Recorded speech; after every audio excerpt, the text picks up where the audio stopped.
You close your eyes and hear the storm. But tonight, the thunder carries more than rain. Strange lights, shadows in the sky, voices that don't belong to this world. For years, people have told these stories, and tonight, you live them. From first sighting, to secret files, to the moment of contact itself. This is your journey into the mystery of UFOs and aliens, a story whispered by the storm and written in the stars. You open your eyes to darkness, not the simple darkness of a closed room, not the soft darkness of dreams, but a thicker veil, heavy and alive, as though the air itself has learned to breathe. At first, you think you are asleep, trapped in some lingering half-dream, because nothing feels quite right. The shadows hold their shape too long. The silence hums with a low vibration that you cannot name, and above all, there is the sound of rain against glass, steady, rhythmic, almost like fingers tapping to a pattern only the storm understands. The memory begins here, though you don't know if it is a memory or something else entirely. Perhaps it is a dream that clung too tightly. Perhaps it is something planted deep within you, waiting for the right moment to surface. Either way, you are small, a child again, lying in bed as thunder rolls across the night. Your window glows faintly in the darkness, lit not by the flash of lightning, but by something steadier. A pale shimmer that lingers too long after the storm should have gone dark. You turn your head slowly, as though afraid that the act of looking will summon something you cannot control. And there it is, a light in the sky. Not high above, not distant like the stars, but close, so close it stains the curtains with silver. Your heart races, but you cannot look away. The rain streaks down the glass, distorting the glow into strange shapes. Circles, triangles, faces. You blink, and the shapes dissolve, but the feeling remains. Something outside is watching. You try to breathe quietly, as though the sound of your own breath might give you away. Yet even in that silence, you hear something else. Not thunder, not rain, a whisper. Do you remember? The voice is not spoken, not heard through your ears, but pressed directly into your mind. You jolt, clutching the blanket to your chin. Your child's body trembles, but your mind feels stretched open, forced to hold a sound that doesn't belong. Another flash of light fills the room, except there is no lightning, no strike, only a strange illumination, as if the walls themselves have begun to glow. You feel the texture of your sheets, the wooden frame of the bed, the coldness of the air. Everything is sharper now, too sharp. And then, at the edge of your vision, you see movement. Something passes by the window. Tall, thin, not shaped like anything you know. Its head bends at an angle too sharp to be human. Its limbs stretch longer than they should, gliding instead of walking. For a moment you pray it is only a shadow cast by the storm, but you know shadows do not move against the rain. Your throat tightens, but no sound escapes. It is as though the storm itself has swallowed your voice. We are here. The whisper slides across your thoughts, like a finger brushing the surface of still water. It is not cruel, not kind, simply there, undeniable. And with it comes a sensation, a pressure at the base of your skull, a tingling that spreads down your spine. You want to close your eyes, to hide beneath the covers, but something deep within tells you not to. Something tells you that closing your eyes will not save you. You stare at the window, and the light grows brighter. The storm outside no longer sounds random. It pulses like a heartbeat, like a drum. Thunder rolls with rhythm. The rain falls in patterns. The storm is no longer weather, it is language. You will remember. The words fold into your mind again, and this time you feel warmth behind your eyes. A heat, as though the voice is burning images onto the surface of your brain. You see stars, thousands of them, stretched across blackness. You see a silver disk hovering above a forest, trees bending beneath its light. You see a hand, long, pale, with too many joints, reaching toward you. You try to cry out, but your body will not move. You are frozen in place, suspended between dream and waking. Outside the window, the figure stands still now. Its face is hidden by the glow, its body blurred by the rain, but you know it is there, watching, waiting. The light behind it pulses once, twice, then floods the room in blinding white. For a moment there is nothing. No rain, no thunder, no whisper, only the blank silence of a world erased. Then the sound returns, distant at first, then closer, louder, until it is deafening. The storm has come back, crashing against the walls, rattling the glass. You gasp, finally able to move, clutching at the sheets, as though they will anchor you. But when you look again, the light is gone, the figure is gone. Only the storm remains, heavy and wet, as though nothing happened at all. You try to tell yourself it was a dream, a trick of lightning, a child's fear. Yet deep inside, you know it was real. You know because the voice still lingers. Not gone, not silent, but humming faintly, like an echo trapped inside your skull. We will return. The words are so soft you almost miss them, but you don't. You never forget them. And though the storm passes, though the night drags into dawn and the memory fades like mist in the morning sun, you are never quite free. Every storm after feels different, charged with something invisible. Every flicker of light beyond your window pulls your breath short, and deep down, you know this was only the beginning. Because whispers never come only once, they always come back, and so you drift into uneasy sleep, the rain still singing its patterns against the glass, your body warm beneath the covers, your mind trembling with what it has seen. But just before you fade, a thought rises in the silence, gentle and terrifying all at once. If they came once, they can come again, and maybe they already have. You dream of silence, but not the kind of silence you find in an empty room, nor the silence of sleep. This is the silence of the universe itself, vast, endless, and heavy with things unspoken. It is the silence between the stars, where sound has no place, and yet you hear something anyway. A low hum, a soft vibration, like the breath of space brushing against your ear. You wake with that hum still inside you, faint but real, pulsing just beneath your heartbeat. The storm has passed, leaving the air damp and clean. Outside your window, the world glitters with dew, the grass shining like fragments of glass under the pale light of the moon. You sit up slowly, sensing that the night has not let go of you, not yet. The memory of the whisper lingers, carved into the edges of your mind. We will return. You step quietly from your bed, bare feet pressing into the cool wooden floorboards. The house is still, asleep, but you feel compelled to move. Drawn, as though invisible hands are leading you. You follow the pull to the window and push the curtains wide. And there it is, the silent sky. It stretches above you like an ocean of ink, scattered with countless points of light. You have stared at stars before, but tonight they feel different, alive. They blink not as distant suns, but as eyes, each one watching, each one waiting.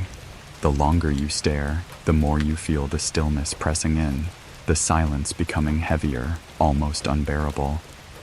For a moment, you wonder if the storm has stolen all sound from the world. The leaves do not rustle, the insects do not sing, even the distant hum of the earth itself has vanished. Only your breath remains, fragile and small against the vastness above. Then, as though in answer to your thought, one of the stars moves. At first, you think it must be your imagination, a trick of tired eyes. But no, it shifts again, gliding across the black. No, tea falling, not flickering, but sliding with purpose. Another joins it, then another, until 3 lights drift together, silent, synchronized, forming a perfect triangle against the void. Your heart beats faster, but you cannot look away. Do not be afraid. The whisper flows through you again, clear as water. The voice does not echo, does not demand. It simply is, filling your thoughts like a presence that has always been there, waiting for you to notice. The words are not sound, but knowing. Not language, but meaning. The lights above shift again. The triangle dissolves into a line, then breaks apart, each point dancing slowly across the sky. They move in ways no plane, no satellite, no star ever could. Precise, effortless, beyond anything human. You press your hand against the glass, drawn by some deep instinct. The night air chills your skin as you crack open the window, and a faint current of ozone drifts in, sharp and electric. It smells like the storm, like lightning, but cleaner, too clean, as though it does not belong to this earth. You lean closer, straining to hear something, anything, but there is no sound. Even as the lights glide above, even as the night bends around them, they make no noise, no engines, no hum, only silence. And in that silence, you feel them, not with your eyes, not even with your ears, but with the part of you that senses when someone is standing behind you, when someone is watching. It prickles across your skin, the unmistakable weight of attention. You know they see you. You know they always have. We are here. The words slip inside again, gentle and unyielding. You try to think of what to say back, how to answer a voice that doesn't use speech, but your thoughts scatter before you can shape them. Instead, you are left with feeling, awe, fear, wonder, all braided together until you cannot separate them. The lights shift once more. Slowly, deliberately, they begin to descend. You grip the windowsill, knuckles white, as the triangle reforms, drifting lower, closer. The stars behind them blur as their glow thickens, spreading like liquid silver across the night. You expect noise, the roar of descent, but there is nothing. They fall in perfect silence, and with each second they grow brighter, larger, until they hover just above the horizon. You can see now that they are not mere lights. They are shapes, solid and sharp, wrapped in radiance. Metallic edges gleam faintly beneath their glow, curving into forms you cannot fully comprehend. Their surfaces ripple as though alive, bending the very air around them. And then, without warning, they stop, hanging motionless above the earth, as though time itself has frozen them in place. The silence deepens. You feel the pressure in your skull again, stronger this time, pulsing in rhythm with the lights. A soundless thrum spreads through your bones, a vibration that makes your teeth ache. You close your eyes, but the glow burns through your lids, carving patterns of light into the darkness of your mind. Visions flash before you, stars colliding, oceans rising on worlds of red sand, towers of glass beneath twin suns, 1,000 images, pouring too quickly for you to grasp, but each one searing, each one leaving a trace. You see them, the beings themselves, not in full, not clearly, but as shadows within the glow. Tall, slender, heads bowed, their eyes vast and black. They do not move their mouths, but you feel their gaze pierce deeper than flesh, deeper than thought. You are not alone. The phrase ripples across you, soothing and terrifying at once. You want to believe it is comfort, but the silence makes it heavy, weighted with meanings you cannot yet grasp. Not alone, because they are here. Not alone, because they have always been. The lights shift again, slowly. They rise, pulling back into the sky, retreating as silently as they came. Their glow fades until they are only stars again, indistinguishable from the rest. The silence lingers, the air heavy with it, as though the night is reluctant to release its secret. You breathe in deeply, trying to calm the shiver in your chest. The night is vast, the stars countless, but now you know which ones to fear, which ones to follow. You close the window and step back, but the silence follows you. It seeps into the room, into your skin, into your bones. Even as you crawl back beneath the covers, the hum in your skull remains, soft and steady, like a beacon you cannot switch off. Sleep does not come easily. When it finally does, it is restless, filled with fragments of voices and flashes of light. And through it all, the words echo again and again. You are not alone. But just before you drift away fully, another phrase cuts through, softer still, hidden like a secret inside the silence. We will show you more. The words hang in the air like mist, leaving you trembling as darkness swallows you whole. You dream of footsteps, soft, deliberate, moving across the floor in the dark. They echo faintly, not loud enough to wake the house, but steady enough to stir your heart awake. You open your eyes into the stillness of your room, and for a moment, you think you are imagining it. But the sound lingers. The creak of wood beneath unseen weight. The faint rustle of air disturbed by movement. Someone is here. You lie still, afraid to breathe too deeply. The silence of the world presses down on you, just as it did beneath the silent sky. But this silence feels closer, intimate, heavy with intent. Your body trembles beneath the blanket, but you cannot bring yourself to hide. Something deeper than fear keeps you frozen, eyes wide, listening. The moonlight filters through the curtains, painting silver shapes across the room. At first, everything seems ordinary. The desk, the chair, the stack of books by the wall. But then, in the corner of your vision, something shifts. Tall, thin, motionless. Your eyes dart toward it, and your breath catches in your throat. There, at the edge of the bed, stands a figure. Its body is too long, its limbs too slender, its head too large for its neck. The glow from the window blurs its details, but you can see enough. The outline of something not quite human, the tilt of a head that bends like a question. Its skin glimmers faintly, almost translucent, reflecting the pale light like damp stone. You want to scream, but your voice betrays you. The air thickens in your chest, locking your words inside. Your heart pounds so loudly you fear the figure can hear it, yet it does not move. It only watches. Do not resist. The whisper blooms inside your skull again, soft and smooth, as if poured directly into your mind.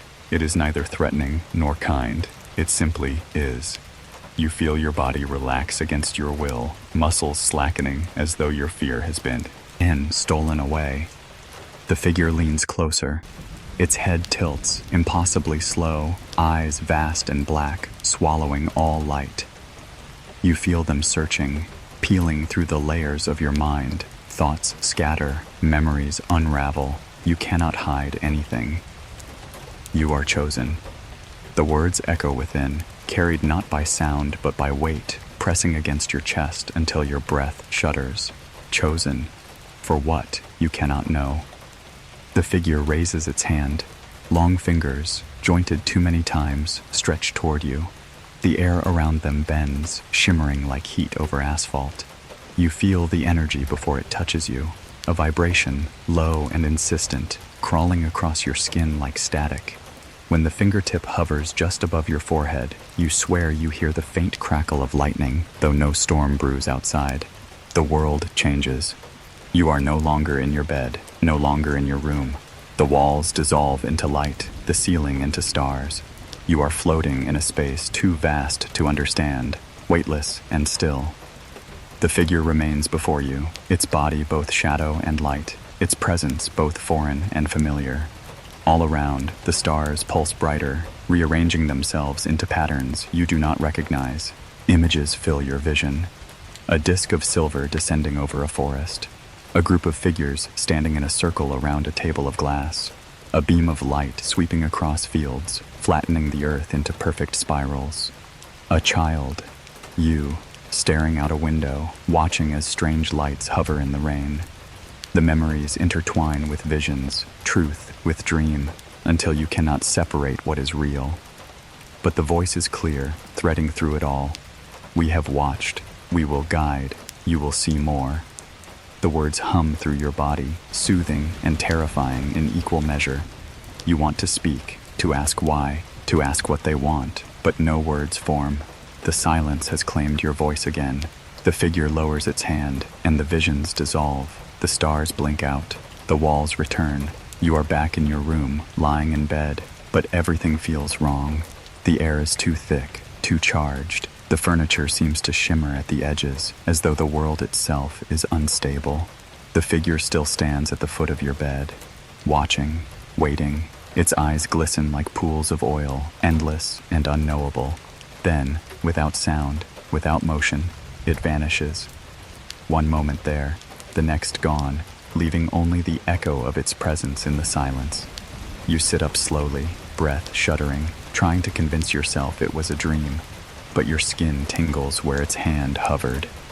Your forehead throbs with a faint, invisible mark. And inside your mind, the words still whisper, "You are chosen." You clutch your blank, at tight, staring at the empty room, waiting for movement, for proof. But nothing comes. Only silence, deeper than before, as if the world has drawn a curtain over what you have seen.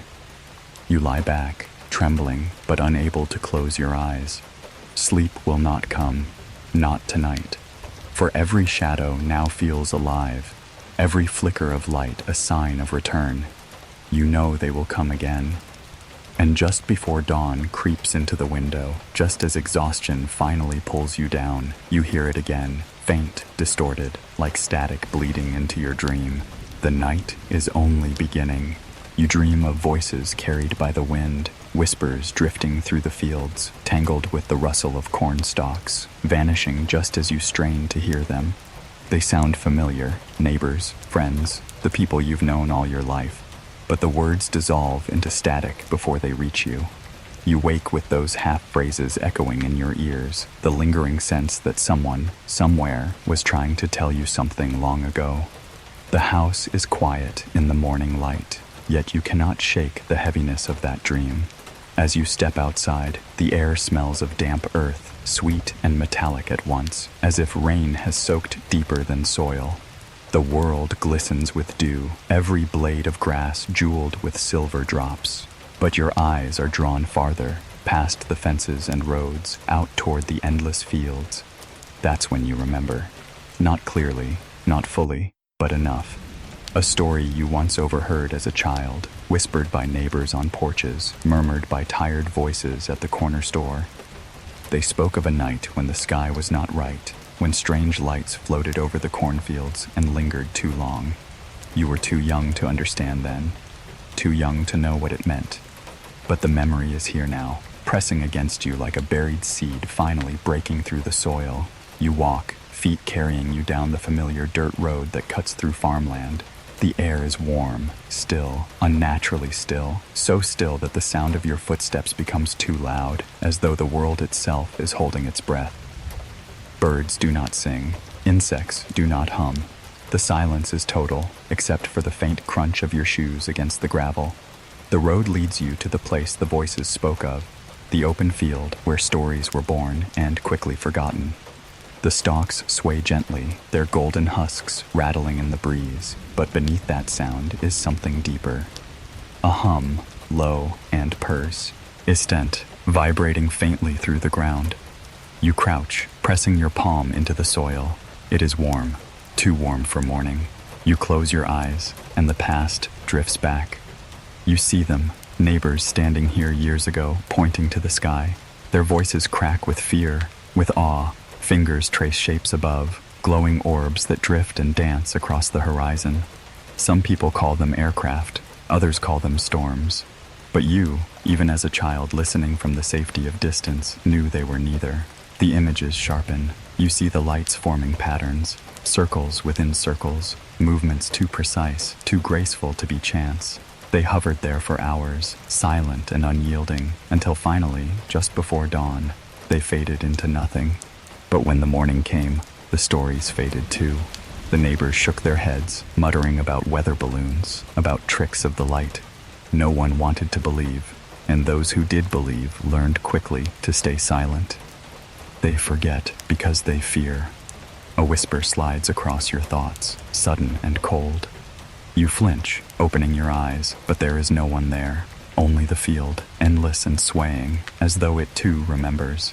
You take a step forward. The hum grows stronger. Beneath the stalks, patches of earth are pressed flat, carved into spirals that curve with mathematical perfection. They do not look accidental. They do not look natural. They look like marks left behind. The air thickens, heavy with static. You feel it prickling along your skin, raising every hair on your arms. A shadow moves across the field, not from clouds, not from birds, but from something larger, something unseen. You tilt your head upward, and for a moment, you see it. A shimmer in the sky, not solid, not clear, like glass bending sunlight, a distortion rippling against the blue. It hovers there, invisible if you don't stare directly at it, but undeniable once you know it's there. Your chest tightens, the hum in the earth deepens, pulsing in rhythm with your heartbeat. We do not vanish, we remain. The voice is sharp this time, piercing. It coils through your skull, not asking, not explaining, but declaring. You stagger slightly, gripping a stalk of corn to steady yourself. The leaves cut your palm, sharp and dry, grounding you in the physical world. But your mind is elsewhere. Pulled upward, the shimmer moves, slowly, deliberately, tracing a path across the sky.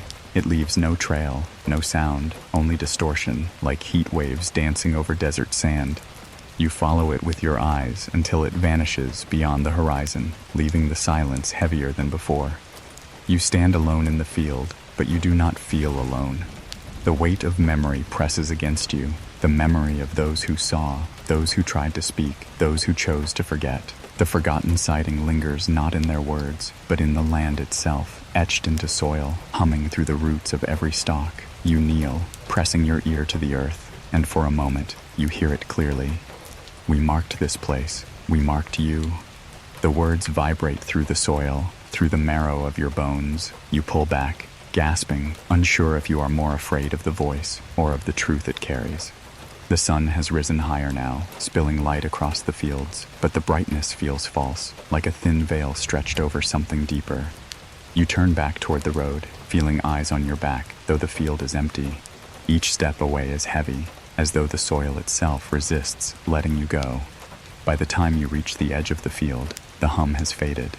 The air feels ordinary Ain, the silence no longer vibrating but flat and hollow.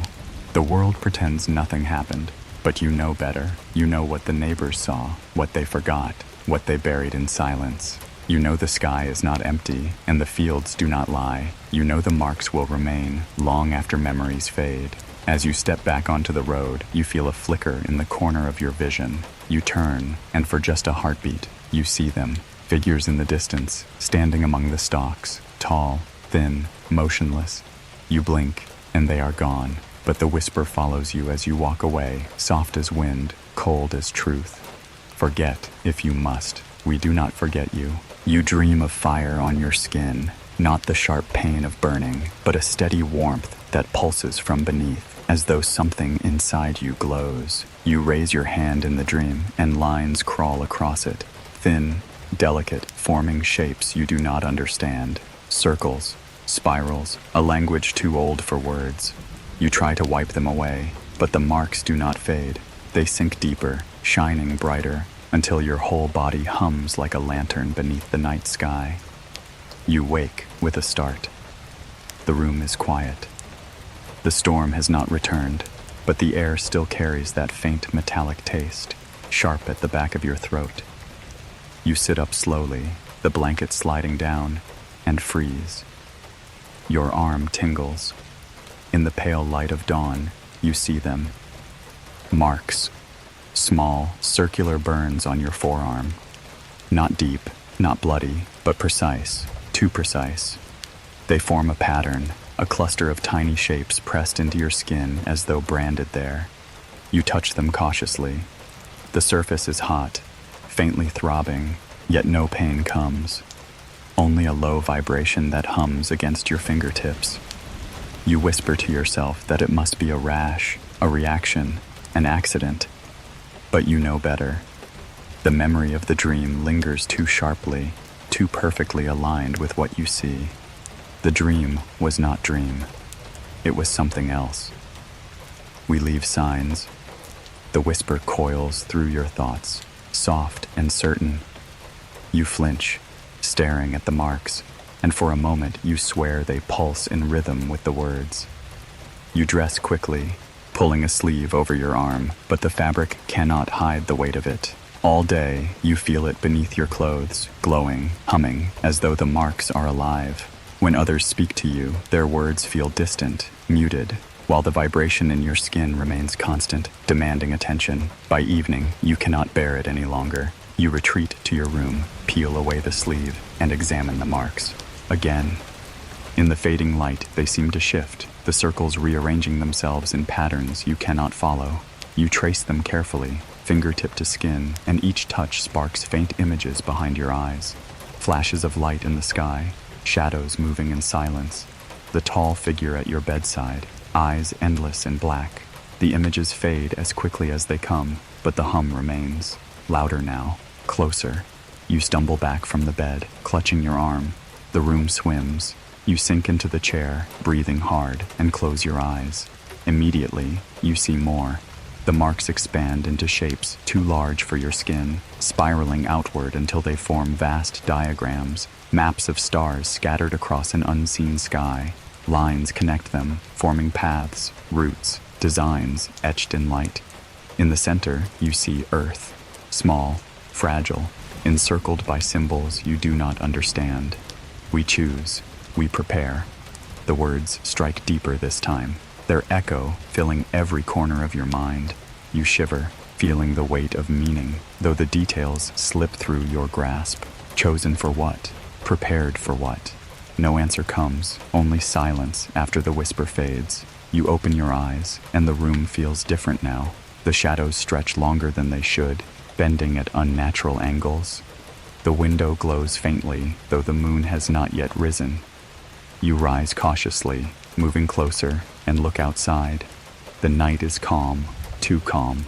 The air is still, the fields motionless.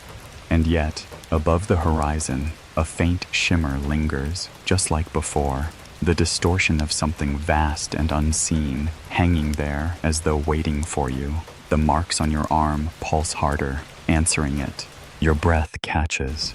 You press your palm against the glass, and for a moment you feel heat radiating from the sky itself, as though the shimmer is reaching back. You pull away, trembling.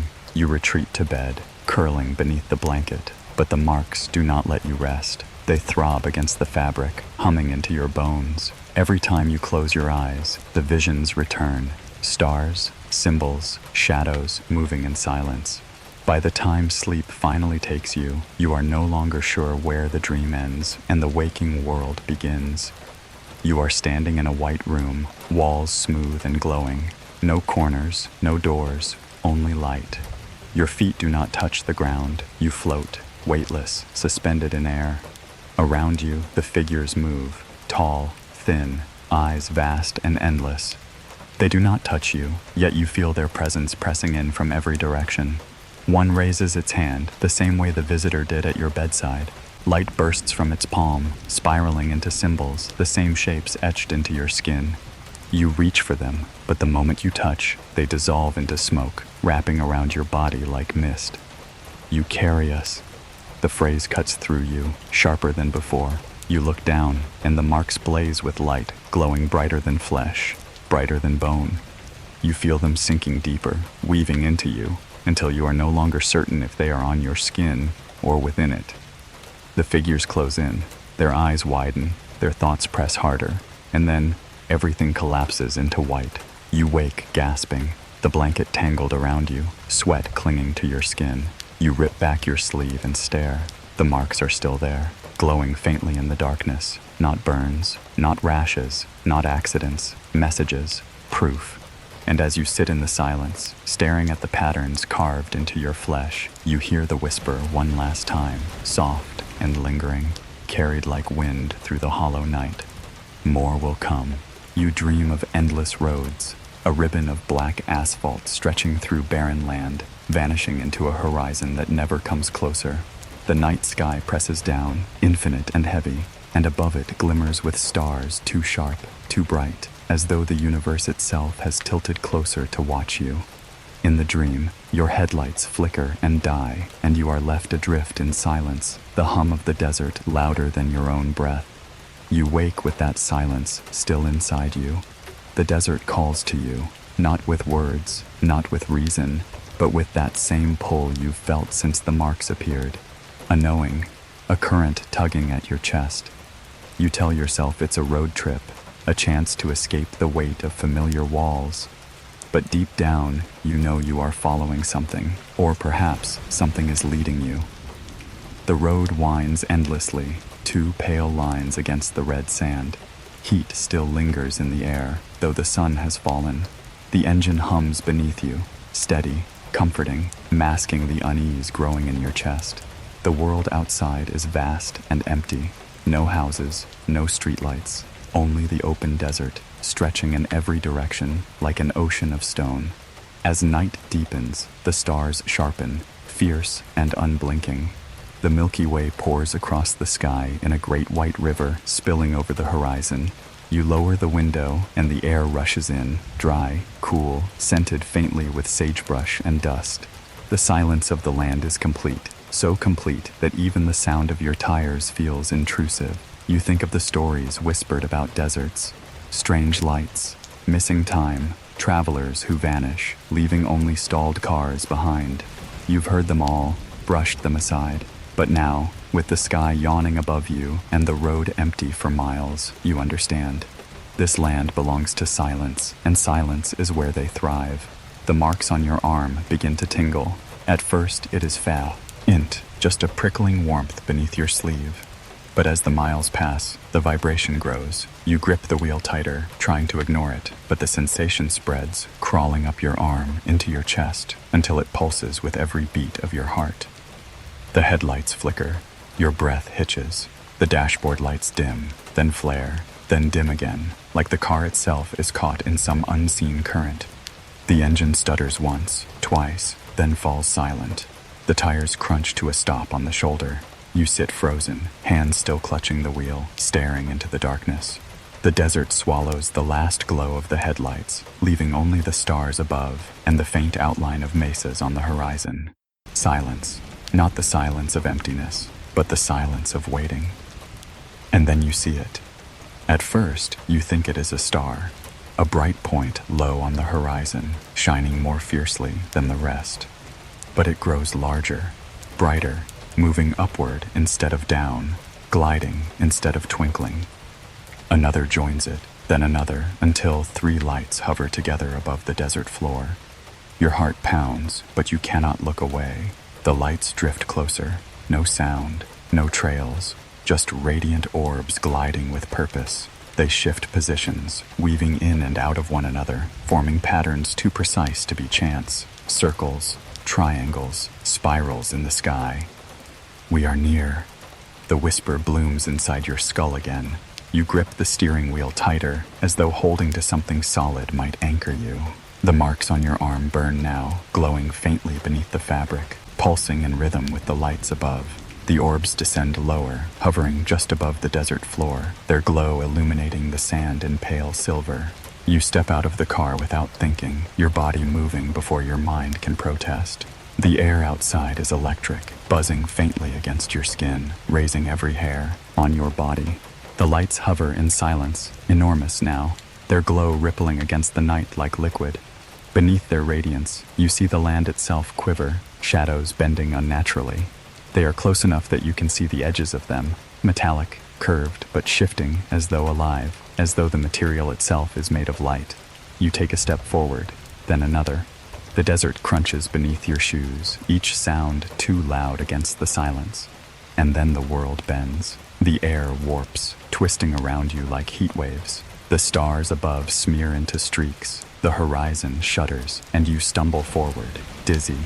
For a moment, you feel weightless, as though gravity has loosened its grip.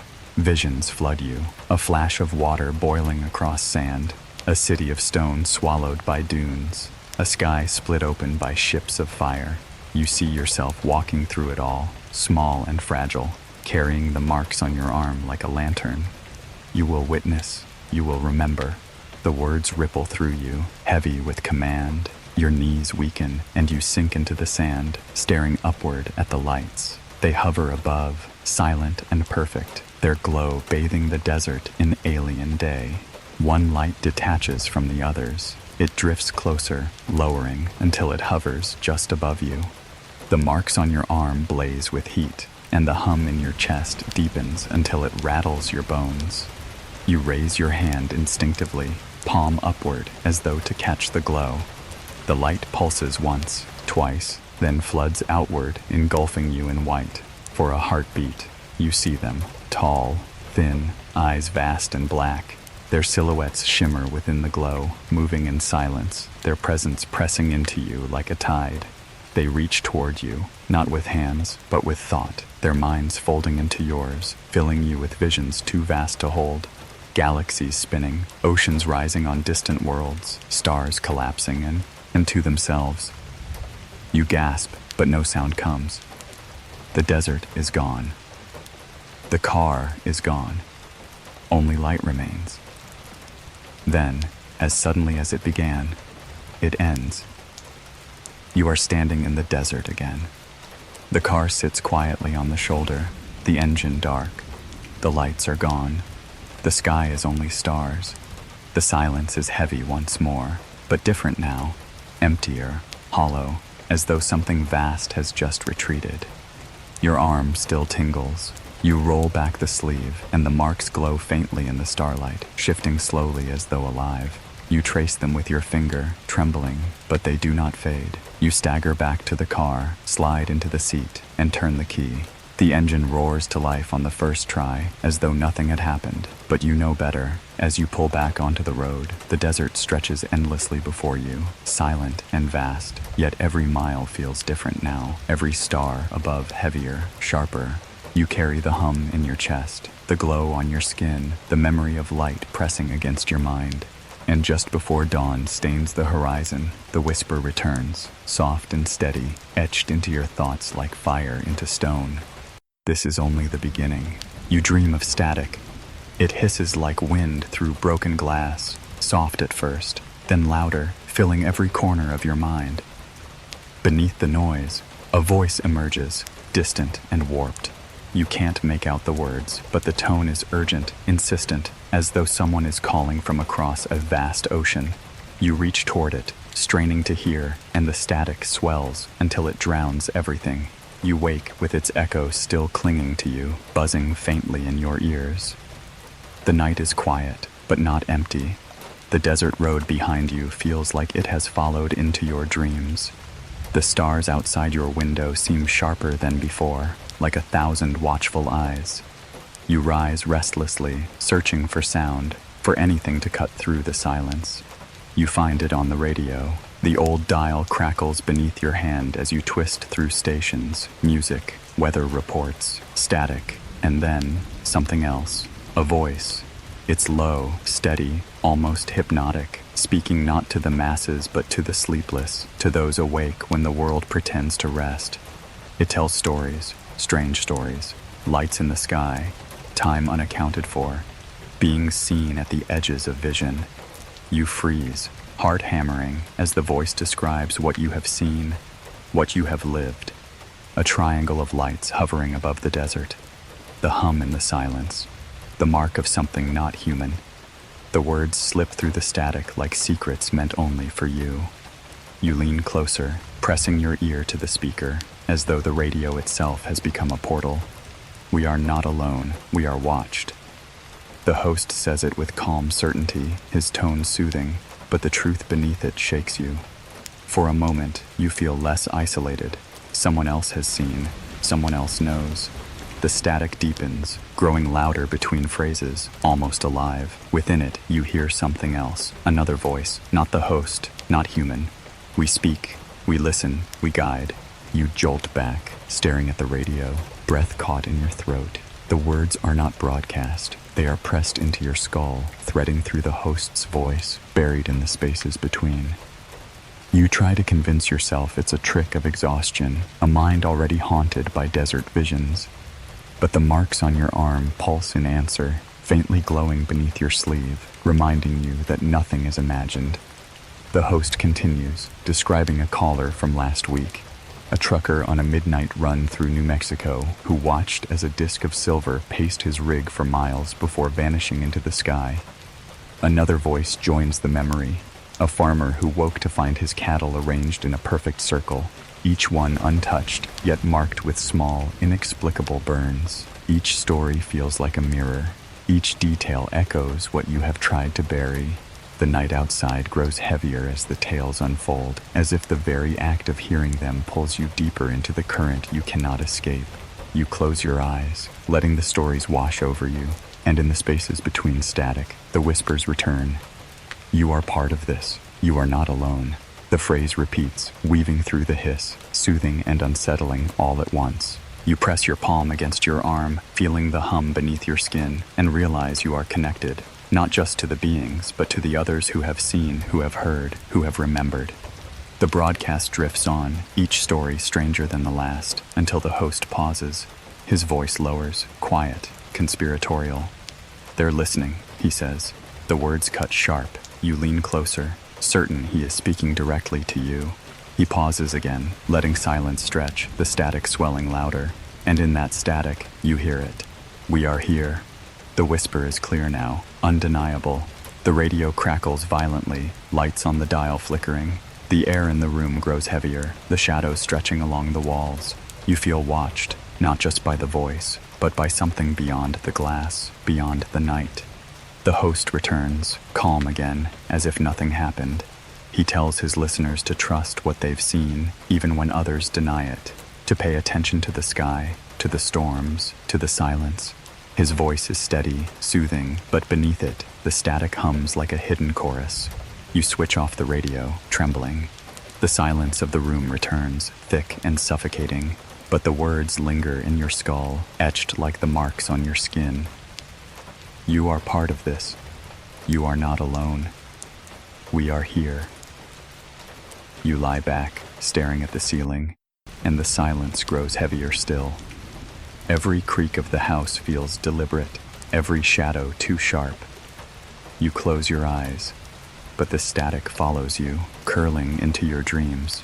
You dream of a studio lit by a single red bulb, a microphone standing silent. You sit at the desk, speaking into the dark, your words carrying across endless frequencies. But the voices that answer are not human. They whisper in harmony, filling the static with truths you cannot bear to hold. When you wake, the memory of the dream lingers. The radio sits quietly on the shelf, its dial dark, but you feel its weight as though it is still alive. You know you will listen again. You know the voices will return. And just before dawn breaks, as the sky softens from black to blue, you hear the faintest whisper, softer than static, softer than breath. Next, you will see them. You dream of footsteps again. But these are not the soft, weightless steps of visitors from beyond. These are heavier. Echoes on pavement, boots dragging through puddles. You hear them before you see them, steady, patient, unhurried. In the dream, you hide behind a curtain, peering out into a rain-soaked street. And there they are, two men, coats dark and glistening, hats pulled low. They walk side by side, their movements in perfect rhythm, their heads never turning. Even in the blur of the storm, you know they are not ordinary men. You wake with the echo of those footsteps still ringing in your ears. The world outside is soaked with rain. The storm has returned, sweeping across the town in sheets of silver. You sit by the window, listening to the rhythm of water against glass, trying to convince yourself the dream was only that. But deep down, you know better. The radio still hums faintly on the shelf, as though waiting for you to return to it. The whispers from last night linger, woven into your thoughts like threads you cannot pull free. Next, you will see them. The words return now, just as you look out at the street. And you do see them. Two men. They walk slowly down the road, rain cascading over wide-brimmed hats, soaking into long coats that glisten beneath the street lamps. They do not carry umbrellas. They do not hurry. Their steps fall perfectly together, as if guided by some unseen rhythm. You hold your breath, watching. Their faces remain shadowed, their features blurred by the storm, but their presence is undeniable. They are not neighbors. They are not strangers passing through. They are here for you. Your chest tightens. You retreat from the window, pressing your back against the wall. The sound of rain fills the silence, but beneath it you hear something else. Not words, not voices. A pressure, low and insistent, pulsing faintly inside your skull. Do not speak. Do not reveal. The whisper chills you, though you cannot tell if it is warning you or commanding you. Minutes pass like hours. You edge back toward the window, heart pounding, and glance outside. The street is empty. The rain falls freely. No footprints mark the flooded pavement, but the unease remains. The next day, you hear whispers in town. At the diner, a farmer mutters about two men asking questions. At the gas station, a clerk says strangers came by, wanting to know if anyone had seen lights in the sky. Their coats were too heavy for the weather. Their eyes, the clerk says, were wrong somehow. Too sharp, too still. You listen in silence, sleeve pulled over your arm to hide the marks still glowing faintly beneath. You say nothing, but inside, you feel the weight of their gaze, even when they are not there. That night, you cannot sleep. The storm has passed, leaving the air damp and still, but your thoughts churn restlessly. You turn on the radio again, seeking comfort in the late-night host's calm voice. But even as stories of lights and disappearances flow through the static, you sense something new. A crackle, sharper than before, pressing between the words. They watch. They silence.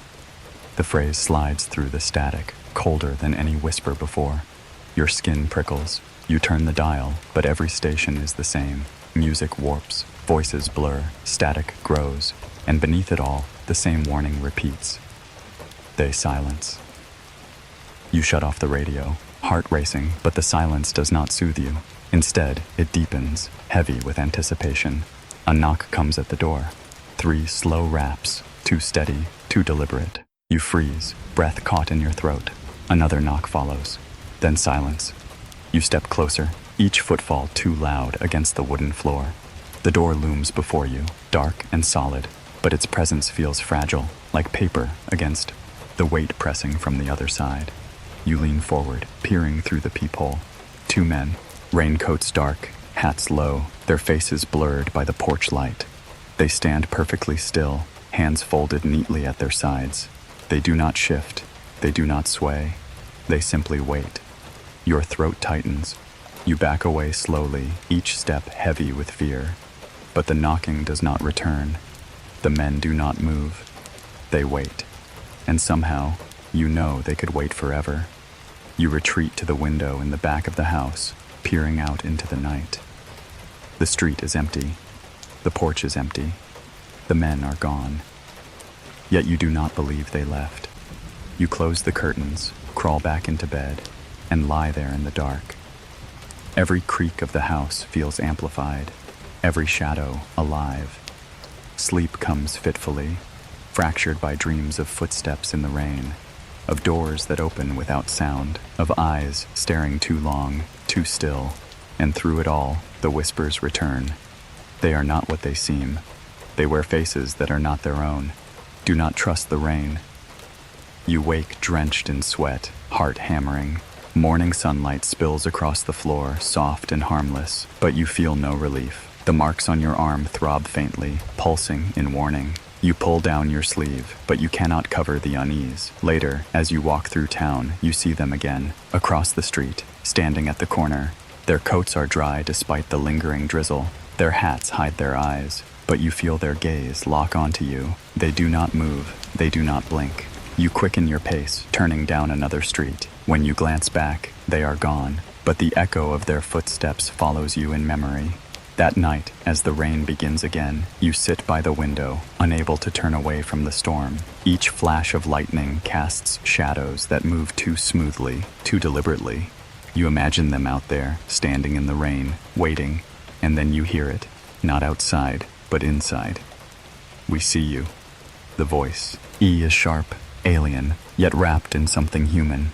It scrapes against your thoughts like metal on stone.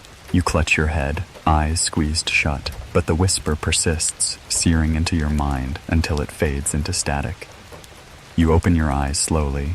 The storm rages outside, but the street is empty. The world looks normal, but nothing feels normal anymore. You know now that not all who watch come from the stars. Some walk among you, wearing raincoats and shadows, faces borrowed, movements too perfect. They ask questions in voices that do not belong to them. They silence those who speak too loudly. And as you lie awake, listening to the endless rhythm of rain, you hear one final whisper, soft and chilling, carried through the storm as though the night itself is speaking to you. Next time, the silence will not save you. You dream of wings in the dark. A steady hum of engines fills the night sky, carrying you high above the world. The land below is a patchwork of faint lights, towns like islands in a sea of shadow.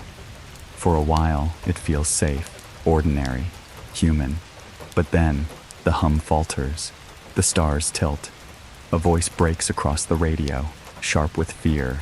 before dissolving into static, and the plane you ride vanishes, swallowed by silence, leaving only empty sky.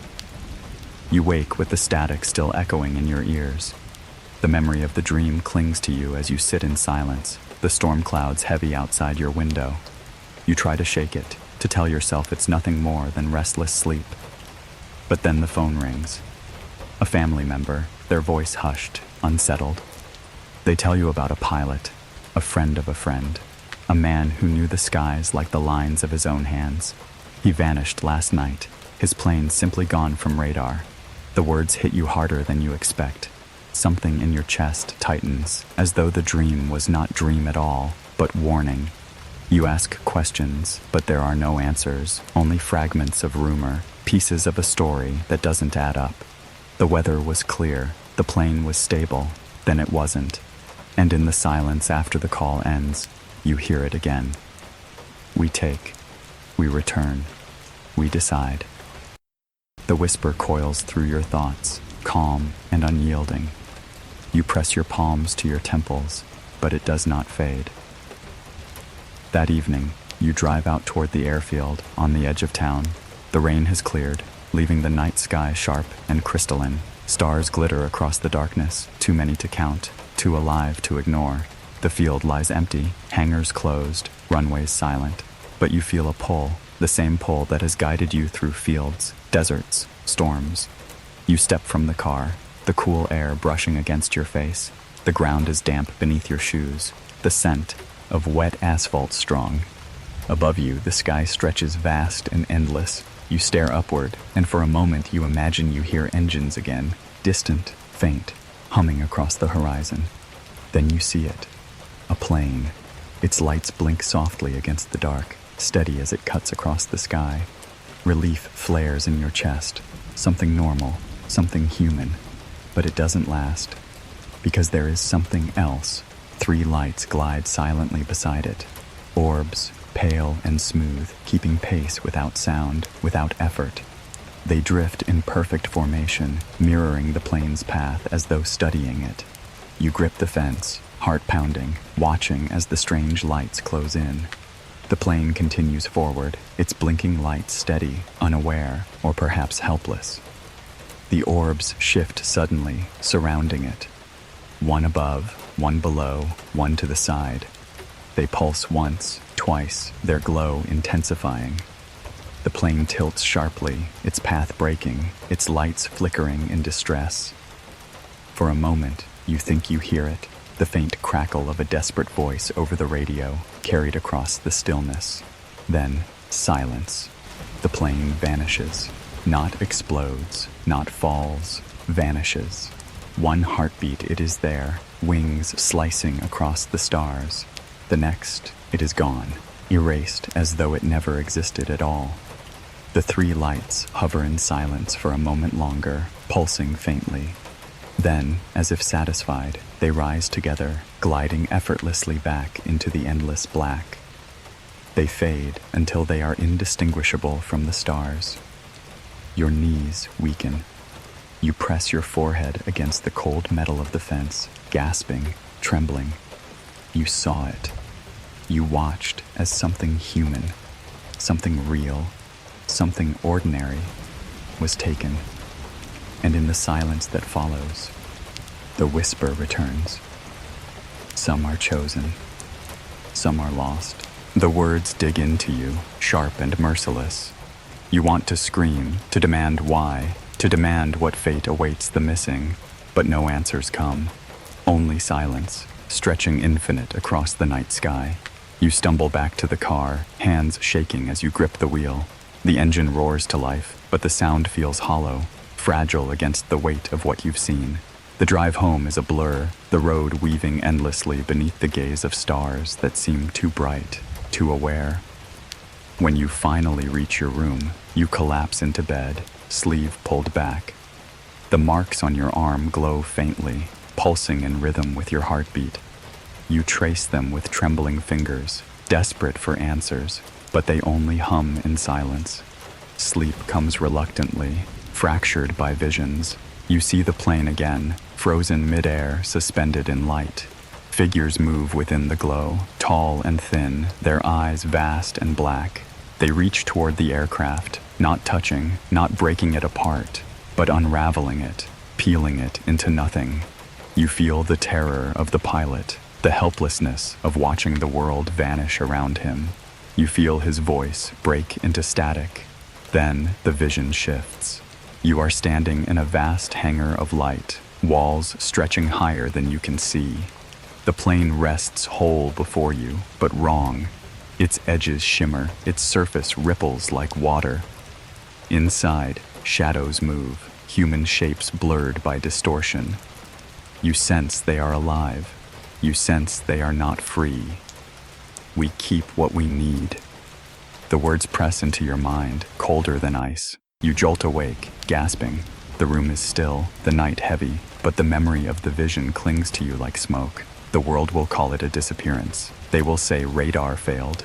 They will say the pilot made a mistake. But you know the truth. The plane did not disappear. It was taken. And just before dawn, as pale light bleeds into the horizon, you hear the whisper again, soft, certain, final.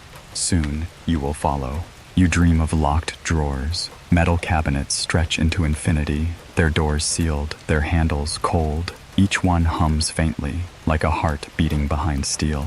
You walk down endless rows, your footsteps muffled by silence. At last, you stop before one drawer that pulses faintly with light. When you pull it open, you don't find paper, you don't find words, you find eyes, vast, black, unblinking. They stare from within the file, and a whisper curls from the darkness. We are already written. You wake with the echo of those words clinging to you. The world outside feels unchanged. The morning sun climbing over rooftops, the slow stir of daily life. But you cannot shake the pull of the dream. It leads you to the library, not for comfort, not for answers you expect to find, but because something deep inside insists you go. The building is quiet, dust drifting lazily through pale shafts of light. The air smells of paper and wood polish, the scent of forgotten time.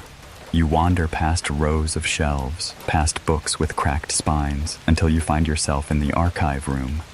The air here is heavier, cooler, filled with the weight of things meant to be hidden. Drawers line the walls, cabinets stacked floor to ceiling. You run your fingers along the cold handles, searching without knowing what for. And then you stop. One drawer feels different. Its handle hums faintly beneath your skin, a vibration too subtle to be mechanical. Your pulse quickens as you tug it open.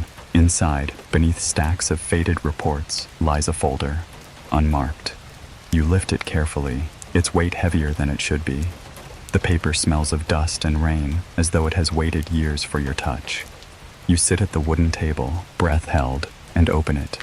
The first page is a photograph, grainy, blurred, but unmistakable. A silver disc hanging above a tree line, light spilling across a field. Handwritten B. Neath it are two words, classified evidence. You turn the page. Typed reports fill the file, each stamped with dates, each marked with redacted lines. The words that remain are chilling, unidentified aerial phenomena, silent, rapid acceleration, no known propulsion. The testimonies come from pilots, soldiers, civilians, each voice describing the same impossible lights, the same vanishing craft, the same strange figures. Your hands tremble as you flip through. One report describes a family who woke in the middle of the night to find their farmhouse bathed in light. Another tells of an entire convoy of vehicles stalling in the desert while 3 glowing orbs hovered above. Yet another details the discovery of circular burns pressed into the earth, patterns too precise to be natural. Every story is familiar. Every detail echoes what you have lived. And then you find it, a page marked with your town's name. The words blur as you read them. Neighbors reporting lights over the cornfields, residents describing shadows that moved without sound. The handwriting at the bottom is clipped, clinical. Locals advised to dismiss as weather phenomenon. Further inquiry unnecessary. Your breath catches. They knew. The file grows stranger the deeper you go. Sketches of symbols, circles, spirals, arrangements identical to the marks on your arm. Diagrams of craft, drawn from witness accounts, each one eerily alike. Discs, triangles, glowing spheres, maps dotted with red circles marking sightings across decades, across continents. The marks on your skin throb as you stare at the symbols. You press your sleeve down over them, but you can still feel the heat radiating through the fabric, answering the drawings on the page. We are written. We are remembered. The whisper comes again, curling from the file itself, vibrating through the paper. You glance around the archive, but the room is empty. The sound is inside you now, threaded through your bones. You turn another page. This one is different. Handwritten, rushed, the ink smudged. It describes a pilot vanishing mid-air, his last words breaking into static. Your chest tightens. You know this story. You saw it happen. The final words are scrawled unevenly. They are not ours. They are not theirs. They are something else. The file ends there. No signatures. No explanation. Just silence. You sit in the dim archive, staring at the pages spread before you, your hands shaking. Everything you've lived, everything you've feared, is here, recorded, known, and hidden. The government knew. They did not deny because they were blind. They denied because they had already seen, because they could not stop it. You close the folder slowly, the whisper still humming in your mind. You slip it beneath your arm, carrying its weight out of the archive, out of the library, into the fading light of evening. The streets feel different now. Every passerby seems sharper, their glances longer. Every sound of footsteps echoes louder. You clutch the file tighter, knowing it is not safe, knowing it was never meant to be found. At home, you spread the pages across your desk, tracing the lines of maps, the curves of symbols. You try to make sense of them, to piece together a message, but the patterns only blur the more you stare. Your eyes ache, your head pounds, and then the lights flicker. The lamp on your desk dims, the bulb above you hums. The file trembles faintly in the draftless air. Do not show, do not speak. The voice crashes into you, sharper than before, commanding. You clutch your head, gasping as the words burn through your skull. The papers scatter across the floor, pages flapping as though stirred by invisible wind. You collapse to your knees, grabbing one sheet at random. It is the page with the symbols. The marks on your arm blaze in answer, glowing through your sleeve, their heat unbearable. This is ours, not theirs. The voice is colder now, heavy with warning. You don't know who theirs refers to. Men in raincoats, governments, or something else entirely. But the meaning is clear. You were not meant to hold this file. The lights steady, the air calms, the whispers fade. But the silence that remains feels heavier than ever, filled with unseen eyes. You gather the pages with trembling hands, sliding them back into the folder. You hide it beneath your bed, though you know hiding will not matter. What is written cannot be erased. What is seen cannot be forgotten. That night, you lie awake, staring at the ceiling, listening to the faint hum in your bones. Every creak of the house feels like a warning. Every gust of wind outside carries the echo of footsteps. Sleep comes in fragments, and with it, visions. You see long tables in hidden rooms, men in suits poring over photographs, whispering in hushed tones. You see maps stretched across walls, dotted with lights that pulse like stars. You see cabinets locked tight, filled with reports that will never be read. And through it all, the whispers thread together. We are written, we are remembered, and soon you will be too. You jolt awake, gasping, your arm burning faintly beneath the sleeve. The room is dark, silent, ordinary, but you know the truth. The file was never forgotten. It was waiting, and as dawn creeps through the window, pale and fragile, you hear the faintest whisper curling through the quiet, softer than breath, softer than rain. Next, we show you what cannot be hidden.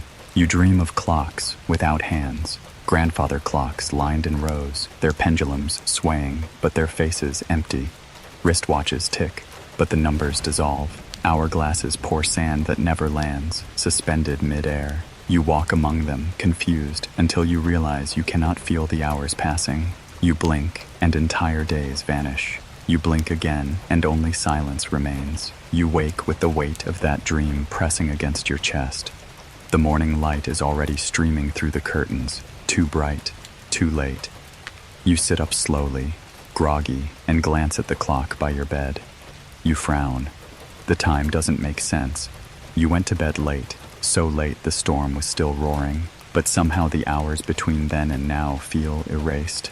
You shake it off, tell yourself it's nothing more than exhaustion, but the feeling clings to you through the day. The world seems slightly misaligned, as if you've woken in a place almost identical to the one you knew, but not quite. By evening, the unease grows heavier. You decide to drive, to clear your mind. The road stretches quiet beneath your headlights, the night air cool and sharp. Music hums softly from the radio, but even that feels distant, as if you are listening from somewhere else. And then it happens. You blink. The road is the same, but the world around you has changed. One heartbeat, you are gliding past a stretch of open fields, the moon just beginning to crest above the horizon. The next, the moon is high, the fields replaced by dense forest, and your gas tank lower than it should be. You slam the brakes, the tires shrieking against asphalt, heart pounding as the car comes to a halt. You stare around you, chest heaving. Nothing is familiar. Not the trees, not the road signs, not the stars. You grip the wheel tighter, panic rising. Hours have passed, but you don't remember them. You were with us. The whisper curls into your mind, smooth and unyielding. Your breath stutters.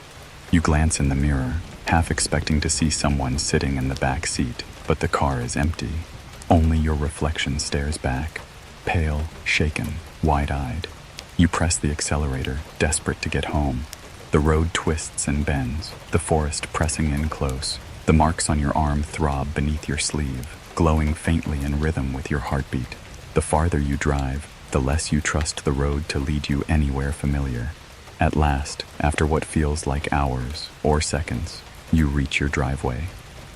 The house looms quiet, unchanged, as though waiting. You stumble inside, slamming the door behind you, but the silence that greets you is not comforting. It is heavy, expectant.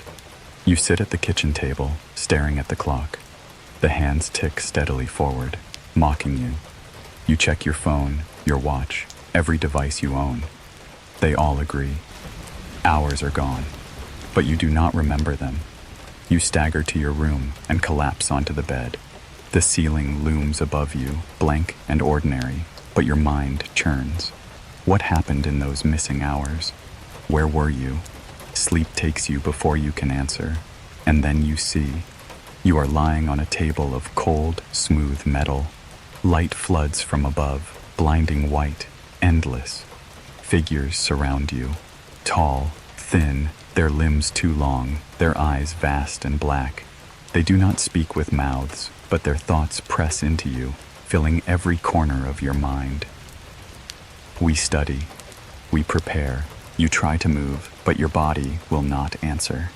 You feel pressure against your arms, your chest, your legs, restraints unseen, holding you gently but firmly. One figure leans closer, its eyes swallowing everything. Do not fear. Time is nothing. Its hand hovers above you, long fingers spread. Light spills downward, sinking into your skin, into your bones.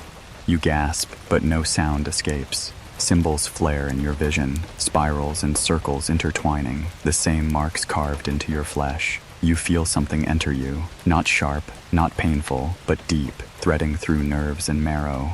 A hum grows louder in your skull, vibrating until you think it will split. And then, nothing. The vision shatters, the light collapses. You wake in your bed, gasping, drenched in sweat.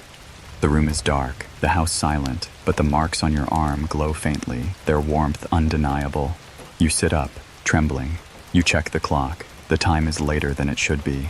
Hours gone again. You clutch your head, fighting panic, but the whispers return, calm and certain.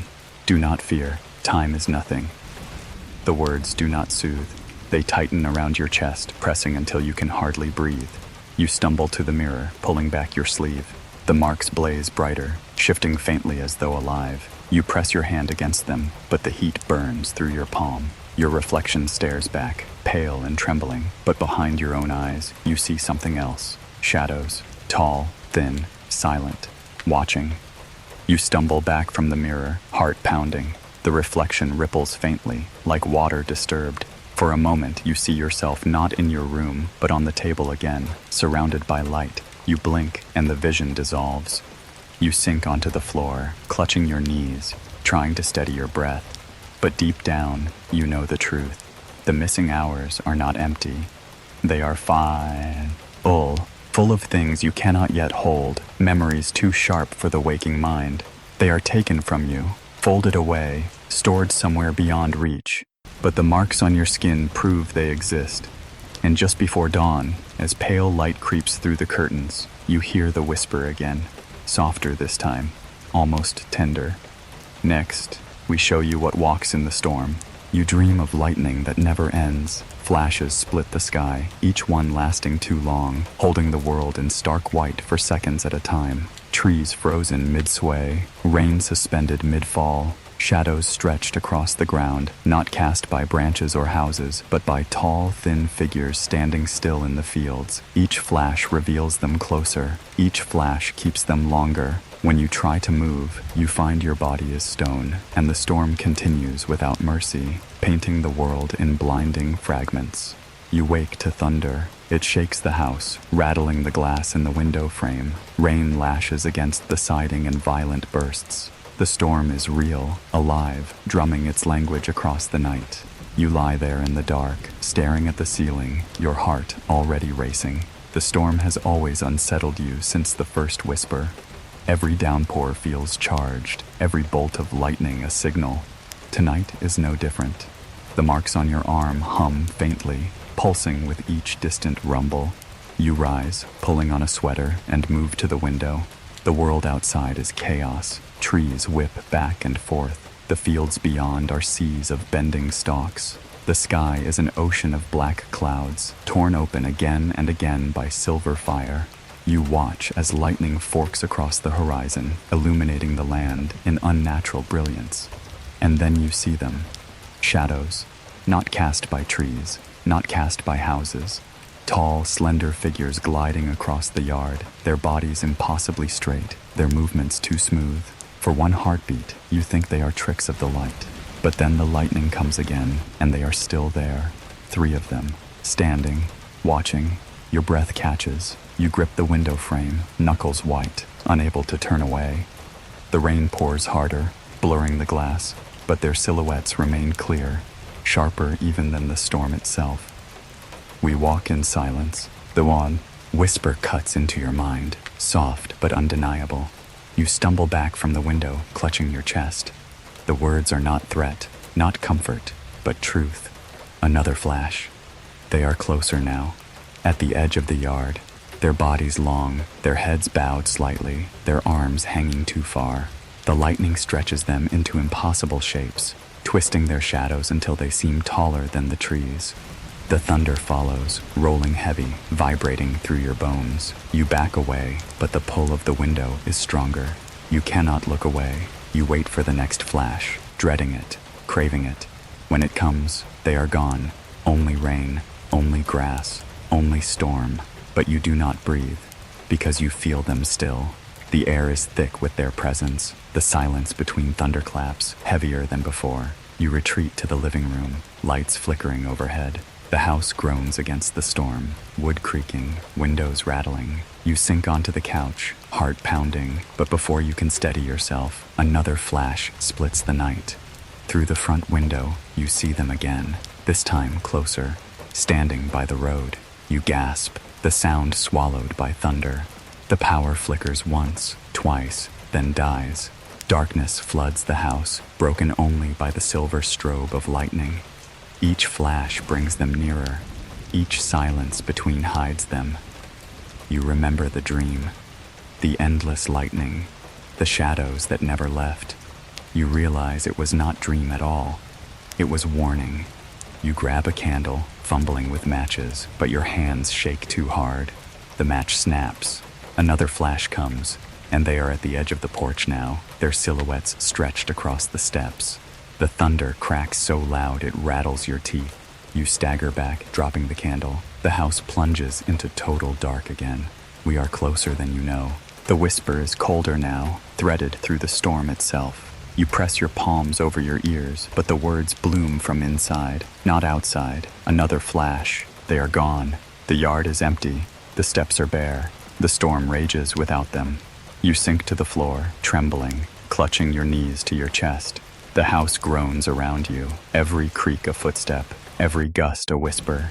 The storm feels endless, but slowly, the thunder drifts farther, the rain eases, the flashes fade. By dawn, only silence remains. You rise cautiously, moving through the house. The windows drip with rain, the air damp and cold. You open the door, stepping onto the porch, and inhale the heavy scent of wet earth. The yard looks ordinary, no footprints, no signs, only mud and bent grass. And yet you know, they were here. You retreat inside, exhausted, collapsing into bed. Sleep drags you under swiftly, but the dream that comes is sharper than waking. You are standing in the middle of the storm again, rain soaking your skin, lightning splitting the world. The shadows move around you, gliding silently, their eyes glowing faintly within their dark faces. They do not speak, but their thoughts press into yours, heavy and absolute. The storm carries us, the light reveals us, and the night will show you more. The words ripple through your bones. You try to run, but the lightning holds you in place, freezing each step, each breath, as though time itself has surrendered. The shadows close in, taller now, their arms reaching, their faces inches from yours. You gasp, and the dream shatters. You wake with dawn spilling across the floor, but your skin is still damp, your hair tangled, your body trembling as though you never left the storm. The marks on your arm glow faintly, pulsing in rhythm with remembered thunder. You press your sleeve over them, but the hum beneath your skin will not fade. And as you lie back against the pillow, eyes wide, breath shallow, you hear the faintest whisper curling from the silence, softer than rain, softer than breath. Next, you will remember what was taken. You dream of a voice that isn't yours. It speaks softly, slowly, winding through the corridors of your mind like smoke curling beneath a door. You do not recognize it, but you obey it. Each word feels like a key turning, unlocking chambers you did not know were sealed. Behind those doors lie images too bright, too sharp, light that blinds, hands that reach, eyes that do not blink. The voice tells you to breathe, and so you do. The voice tells you to remember, and so you cannot help but see. You wake, trembling, the echo of that voice still in your ears. The morning feels heavier than usual, as though the storm of the night before has seeped into your bones. You make your way through the day in silence, each moment blurred by fatigue. But deep inside, a thought persists, rising and falling with every heartbeat. You must know. It is not curiosity, it is compulsion. The whispers of the beings have pressed against you too long, filled you with visions half faded, hours missing, time stolen. You can no longer endure the gaps, the voids where memory should be. And so, one evening, you find yourself in the waiting room of a small office at the edge of town. The hypnotist greets you with a calm smile. His office smells faintly of sandalwood and rain, as though storms follow you everywhere now. The light is dim, the walls lined with shelves of books and framed certificates. You sit across from him, nervous, restless. He asks what troubles you, but you struggle to put it into words. How do you tell another human what it means to vanish from time? To wake with marks carved into your skin? To see shadows walking in the thunder? So you simply say, "I need to remember." He nods. He does not press. He only gestures to the chair, reclined and soft, waiting for you to sink into it. You close your eyes, and then comes the voice, low, gentle, steady. Breathe. You do. Count the breaths. 1, 2, 3. Feel yourself drifting, not away, but inward. The words sink into you, smooth as water, heavy as stone. Your body relaxes, each muscle surrendering, until you are weightless. The world fades, the office dissolves, and only the voice remains. Now, he says softly, go to the place you fear, the place you hide. Your chest tightens, but you cannot resist. The voice is a tide, pulling you deeper, And then the visions come. The white room, cold metal beneath your body, light pouring from above, endless, merciless, shadows moving around you, tall, thin, gliding. You see their eyes, black, infinite. You feel their thoughts pressing into yours, heavy and sharp. You flinch in the chair, your breath catching, but the hypnotist's voice steadies you. It's all right. You are safe. Just watch. So you do. The figures lean over you. Their hands hover above your skin, long fingers trembling with faint light. You feel pressure, not pain, as though invisible tools are working beneath the surface of your flesh. The marks burn faintly, glowing brighter with each touch. You want to scream, but the voice reminds you, you are not in danger. You are remembering. The vision sharpens. You see needles of light, thin beams slipping into your arms, your chest, your skull. Not puncturing, not cutting, but weaving. You feel your thoughts twist, memories sliding like pages torn from a book. Some are taken, some are replaced. We keep what matters, we return what serves. The whisper threads through the vision, familiar and cold. Your breath quickens. The hypnotist soothes you again, his voice steady, anchoring. What do you see? You whisper back, though your lips barely move. Them. The figures lean closer. Their faces blur, but their eyes pierce deeper. They show you images again. Maps of stars, galaxies spinning, oceans boiling on alien worlds. You see Earth small, fragile, cradled within spirals of light. You are chosen to carry. The phrase digs into your skull, sharper than before. You shudder in the chair. The hypnotist urges you gently. Carry what? The vision shifts. You see yourself walking across a field at night, but you are not alone. Behind you move shadows, dozens of them, gliding silently. Each step you take, they follow. Each breath you draw, they echo. And within your chest, you feel something pulsing. An ember, a seed, glowing brighter with every heartbeat. You carry us. The words thunder through you now, undeniable. You clutch at your chest in the vision, but in the chair, your hands twitch uselessly at your sides. The hypnotist's voice steadies you. Stay with it. What happens next? The light floods brighter, swallowing everything. The beings step back, their forms dissolving into the glow. You feel weightless again, drifting, pulled upward. And then, nothing. Black. The memory ends there. You gasp, the air rushing back into your lungs. Your body jerks in the chair. The hypnotist speaks softly, guiding you back, grounding you. It's all right. You are here. You are safe. But you know you are not, because you remember now. You sit up slowly, trembling, your eyes wide.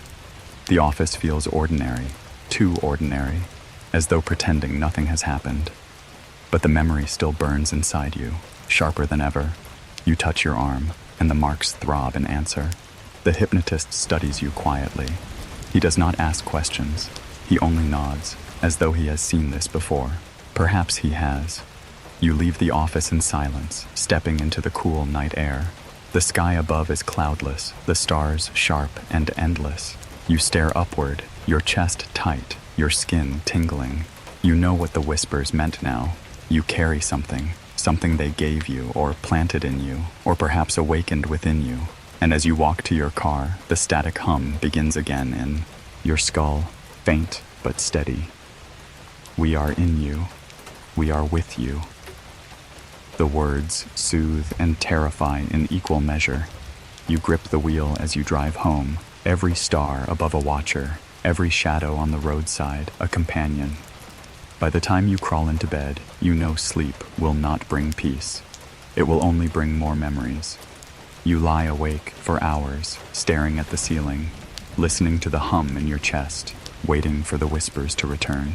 And when they do, just before dawn, they carry a new promise. Next, you will see the mark upon the earth. You dream of patterns too vast to see. From above, fields stretch endlessly, oceans of green and gold. Then, as if an invisible hand presses down, the stalks bend in spirals, collapsing into perfect geometry. Circles fold into circles.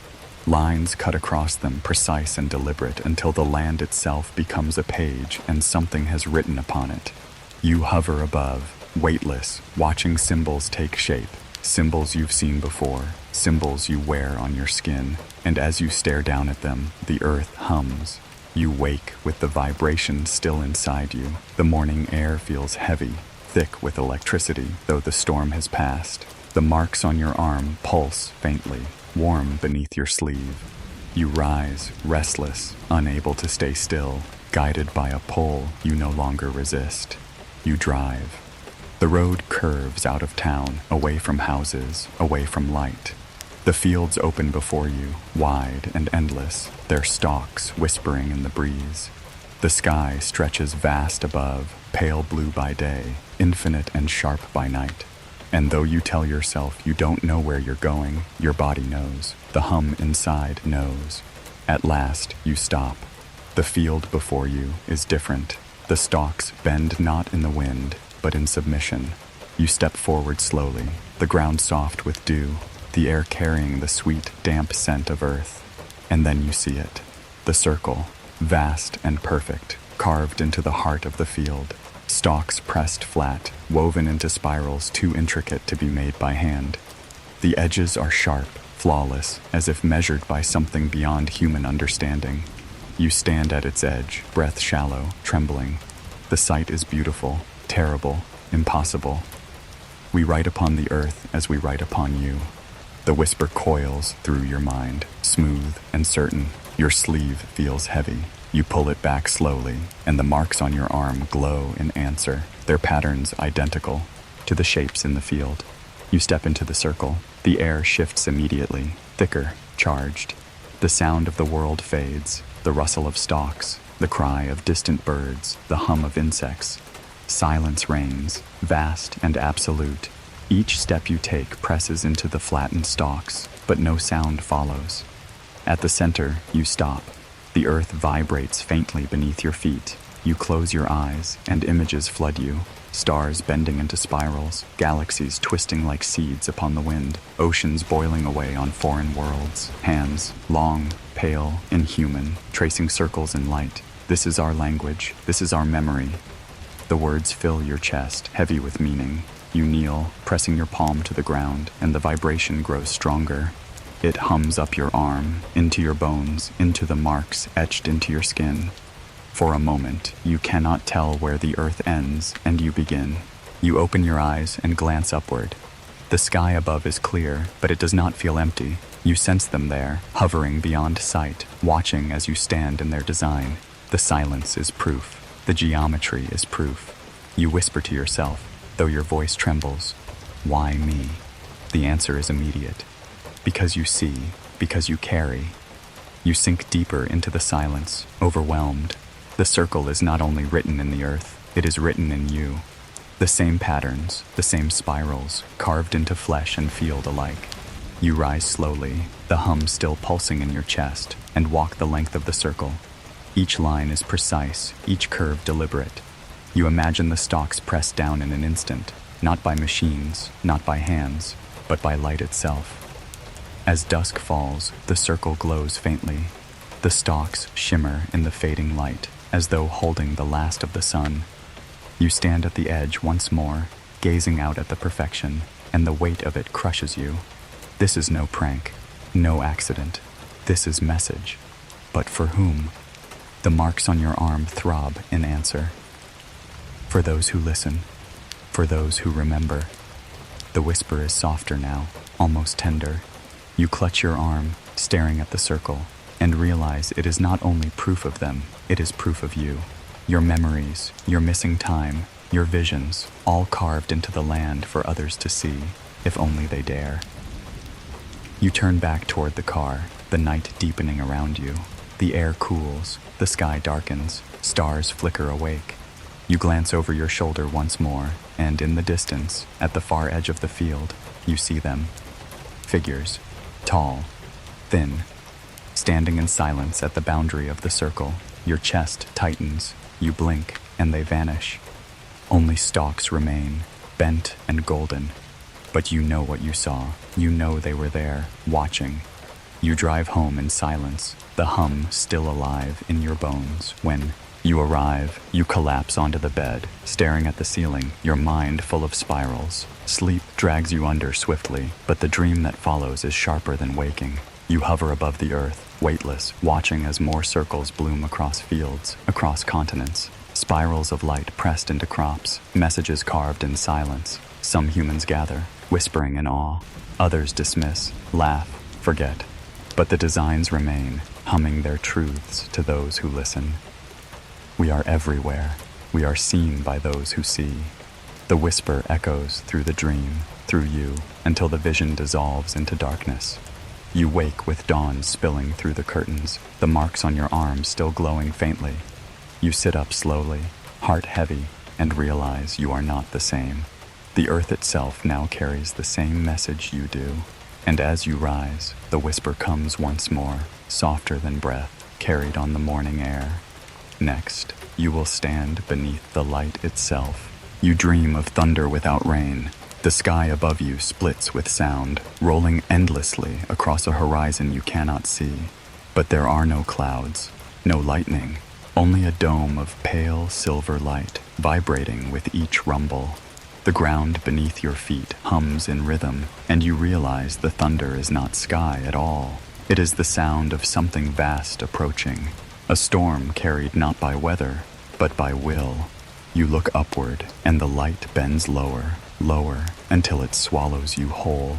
You wake to the smell of ozone. It clings to the air, sharp and metallic, like the aftermath of lightning. The storm has begun again, sweeping across the town with sheets of rain. You hear it drumming against the roof, cascading down the gutters, rattling the window panes. Yet beneath the storm's natural fury, you sense something else, a pattern, a rhythm. The rain falls too evenly, the thunder rolls too precisely. You rise from bed, drawn to the window. Outside, the night is alive with chaos. Lightning forks across the sky, illuminating the world in blinding fragments. Trees bow beneath the wind, water runs like rivers along the road. But your eyes are pulled upward, to the clouds, for within their shifting depths, something glows. At first, you think it is lightning caught too long. But then it pulses, steady, deliberate, a light. It moves behind the storm, gliding through the clouds, its radiance bending the rain around it. Each time lightning flashes, the glow sharpens, revealing a circular form hidden within the storm's heart. Your chest tightens. The marks on your arm throb in rhythm, glowing faintly beneath your sleeve. You press your hand against them, but the heat burns through your palm. The storm is no longer just storm. It is vessel. It is messenger. You cannot stay inside. Grabbing a coat, you step out into the downpour. Rain lashes your face, soaking your clothes instantly, but you barely feel it. The air is thick with electricity, every breath sharp and metallic. You walk into the yard, shoes sinking into mud, and tilt your head back. The light is clearer now. It descends slowly, pushing through the clouds, its glow spilling across the fields in silver waves. The thunder fades, replaced by a low vibration that rattles your chest. The rain slackens, as though held back by unseen force. And then, through the parting clouds, it emerges. A ship. Circular, vast, its surface rippling like liquid metal. Its edges blur, bending the air, distorting the world around it. Lights pulse along its underside, spirals of white and blue, forming patterns too intricate to follow. It hovers above you in perfect silence, the storm bowing to its presence. You stand motionless, soaked and trembling, staring into its impossible glow. Do not fear. This is the time. The whisper slides into your mind, calm and certain. You clutch your chest, breath shallow. Your body wants to flee, but your legs remain rooted, your will bound by something greater than fear. The ship lowers, its light thickens, cascading downward in a column of silver. It strikes the earth before you, illuminating the rain like falling glass. The ground hums, vibrating beneath your feet. You step closer. The air within the column is warm, dry, alive. Each droplet of rain that enters it dissolves into mist. You reach out a trembling hand, and the moment your skin touches the glow, a rush of heat floods you. Visions explode behind your eyes, stars spinning, oceans rising, towers crumbling, shadows with eyes of endless black. We call. You answer. Your knees weaken, but you step fully into the light. The warmth envelops you, lifting the weight from your body. Your feet no longer touch the ground. You rise, slowly, gently, drawn upward into the storm. The ship grows larger above you, its underside vast and radiant. Patterns of light swirl faster, forming symbols you recognize. The same spirals etched into the fields, the same marks burned into your flesh. You close your eyes, and the voices multiply. You are chosen. You carry us. You will see. When you open your eyes again, you are no longer in the storm. You are inside. The chamber glows white, walls curved and seamless, the air humming softly.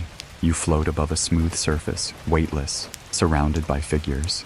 Tall, thin, eyes vast and black. They glide around you, their movements slow, deliberate, unearthly. They do not touch you, yet you feel their presence pressing into every corner of your being.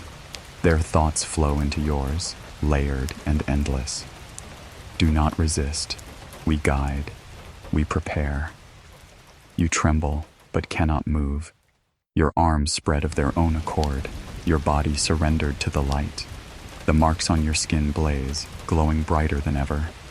One figure leans closer, its eyes reflecting entire galaxies. Its hand hovers above your chest, and you feel the hum deepen until your bones ache. Visions flood again. You see Earth from above, clouds swirling over oceans, cities glittering in fragile clusters of light. Then the image pulls back, faster, higher, until Earth is only a speck among countless stars. You see other worlds, barren and thriving, silent and loud, each one humming with life unseen. You see beings not like these, not like yourself, but infinite, varied, connected. We are many. We are one. The words thrum through your chest. You want to speak, to ask why you, what purpose, but your voice will not come. Only thought and sin. Where's thought? You are bridge. You are memory. The light intensifies, filling your vision, searing into your mind. For one heartbeat, you feel as if you will dissolve entirely, become part of the glow. But then, just as suddenly, the light fades. You are back in the storm. Rain lashes your face. Thunder rolls across the horizon. The ship hovers above, its glow dimming, its form retreating into the clouds. The column of light flickers, then collapses. You fall to your knees in the mud, gasping, trembling, soaked and shivering. The storm reclaims the night, furious and wild, but different now. You know what it carried. You know what it revealed. The ship is gone, but the hum remains in your chest, deeper, louder.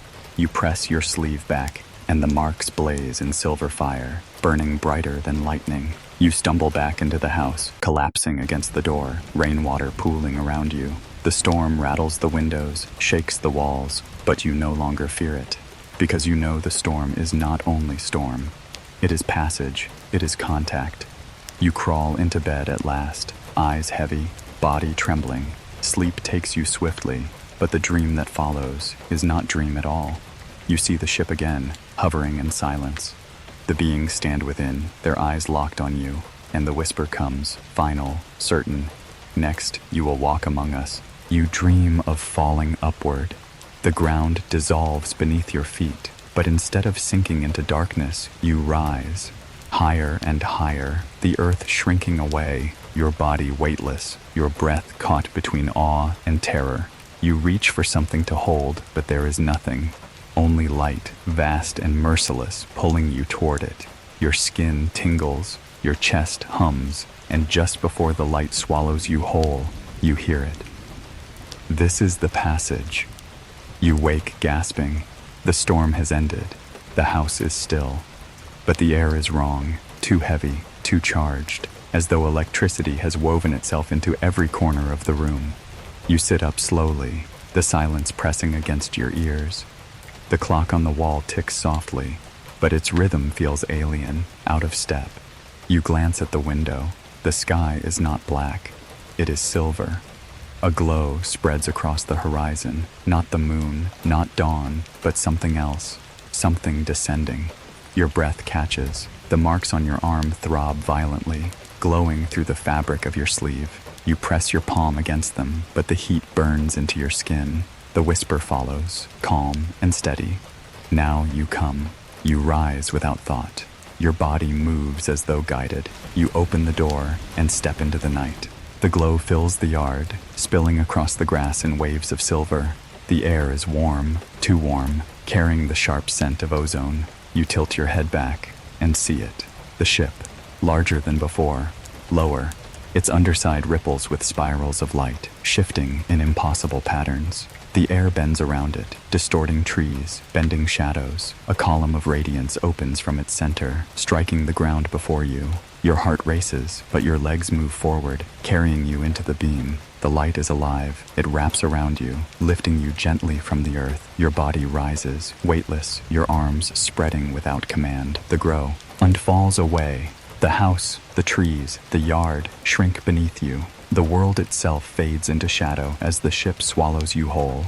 The chamber inside is vast, curved, seamless. White light spills from everywhere and nowhere. You float above a smooth surface, your body still weightless, your breath shallow. Figures glide toward you, tall, thin, eyes endless and black. They surround you in silence, their forms both solid and blurred, as though light itself has shaped them. Their presence presses into your mind, heavy but calm. Do not resist.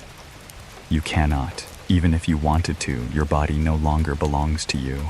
Your arms spread wider.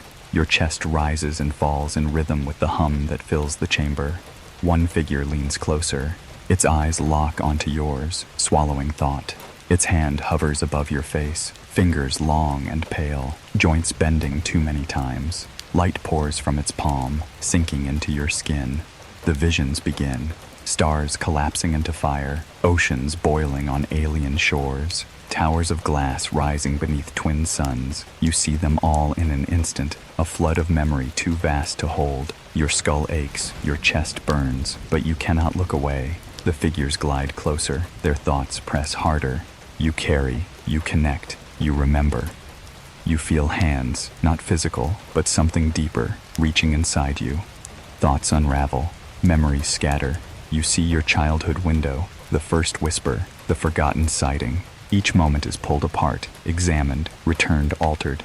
You try to scream, but no sound comes. The table forms beneath you, smooth, cold, unyielding. You are lowered onto it, your limbs pinned by invisible weight. Above, lights sharpen into beams, scanning your body in silent precision.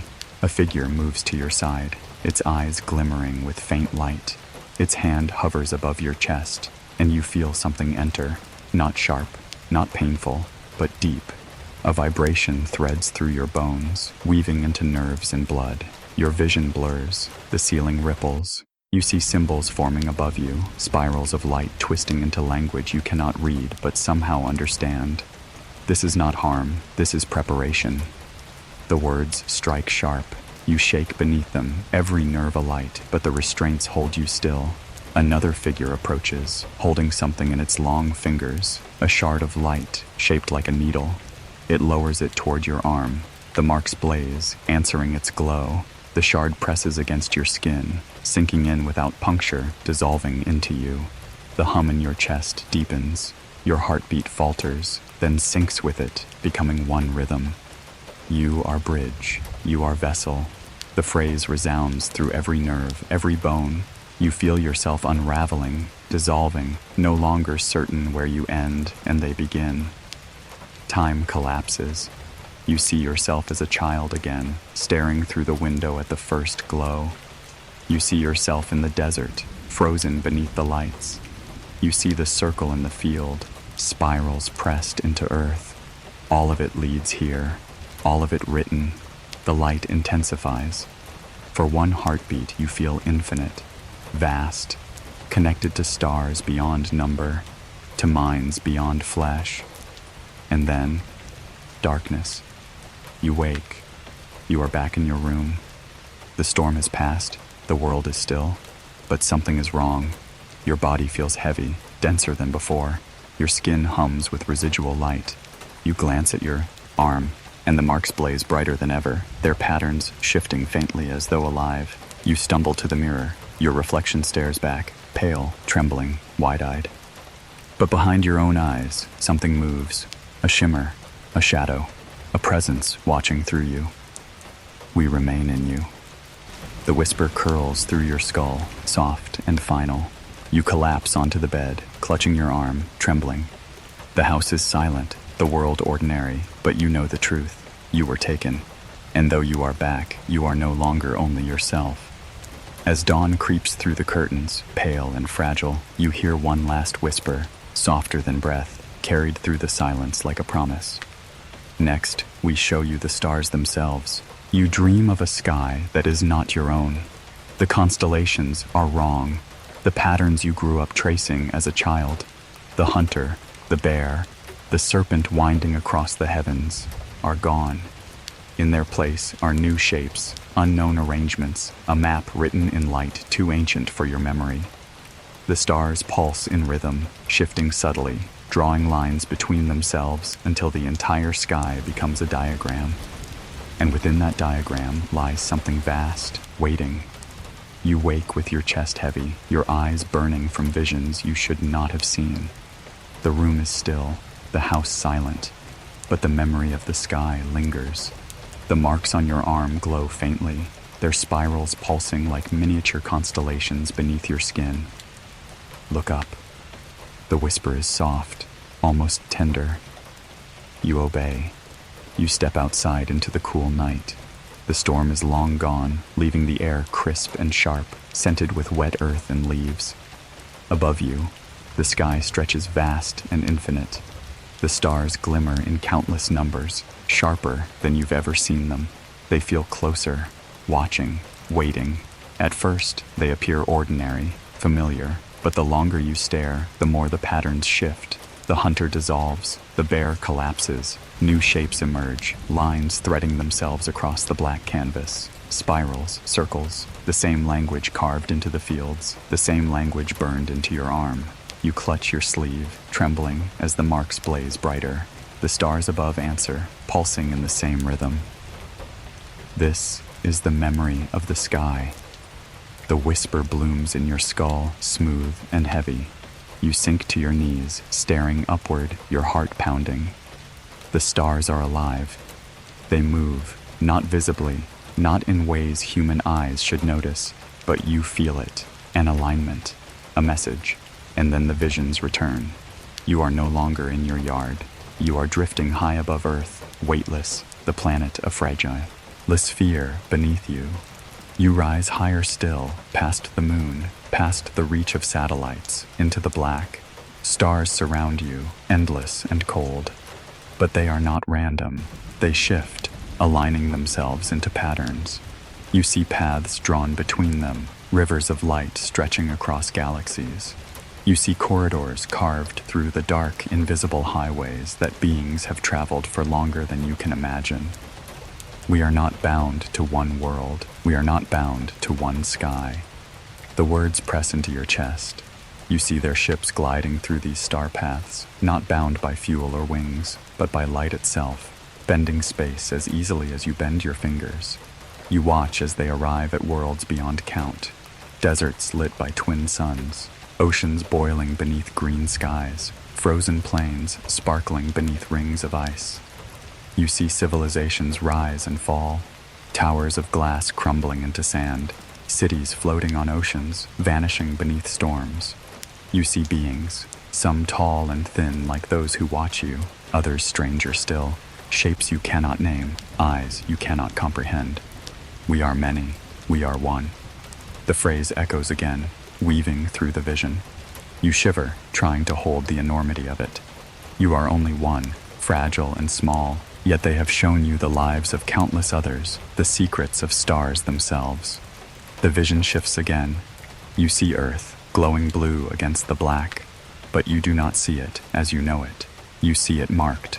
Circles of light surrounding it, Spirals etched into the atmosphere, patterns invisible to human eyes but bright to theirs. Your world is written. Your world is remembered. The words fill you with both wonder and dread. Why?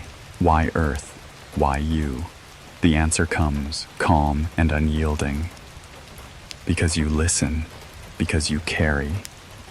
You clutch your chest, breath shaking, tears burning your eyes. The vision overwhelms you, endless and infinite. You want to turn away, to rest, but the stars demand more. They show you the past. Ancient humans standing in deserts, staring upward, carving spirals into stone. Fires burning in circles as figures of light descend. They show you sailors at sea, following stars that shift to guide them. They show you shepherds in fields, trembling as silent craft drift above. They show you memory passed in whispers, written in myths, dismissed as dreams. We have always been. We are not hidden, only forgotten. The words tear through you. The sky above burns brighter, stars pulsing in waves. You collapse fully onto the grass, staring upward with wide, unblinking eyes. And then you see them, not in vision, not in dream, in the sky itself. 3 lights move among the stars, smooth, deliberate, forming a triangle as they glide across the heavens. They pulse once, twice, their glow searing into your vision. The hum in your chest deepens. The marks on your arm blaze. You raise your trembling hand to the sky, and for one heartbeat, you feel connected. They are not far. They are not myth. They are here. You are bridge. You are memory. You are witness. The phrase presses deeper than any before. You close your eyes, and the world dissolves into white. When you open them again, you are lying in your yard, the dawn breaking pale and fragile across the horizon. The stars have faded, leaving only the soft blue of morning. But you know what you saw. The secrets of the stars are no longer hidden. They are alive in you, burning in your skin, echoing in your mind. You rise slowly, the hum still thrumming in your chest. You glance once more at the sky, now calm, now ordinary. But it will never be ordinary again. Because you know the stars are not fixed. They are language. They are paths. They are memory. And as you step back inside, exhausted, trembling, you hear the whisper one last time, softer than breath, carried through the fading night.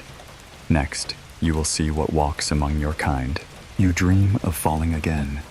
Not upward this time, not into light, but downward, into shadow.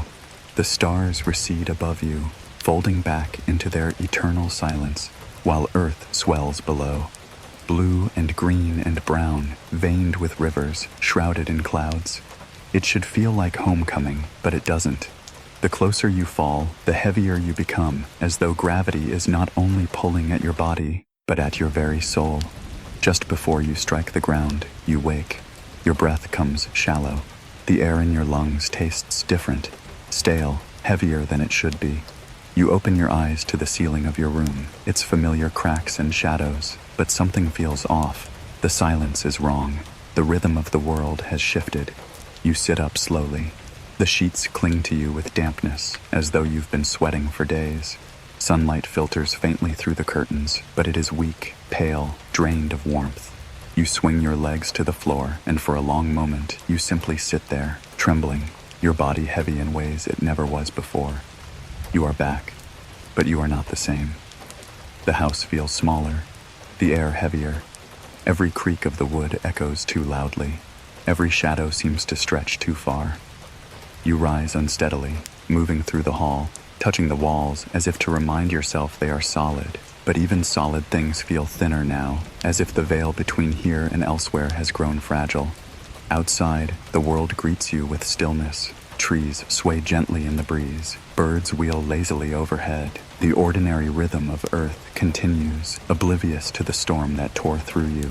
Yet as you breathe in the scent of grass, of soil, of morning dew, you realize something deeper. It is not the earth that has changed. It is you. The hum in your chest remains, low and constant, like a second heartbeat.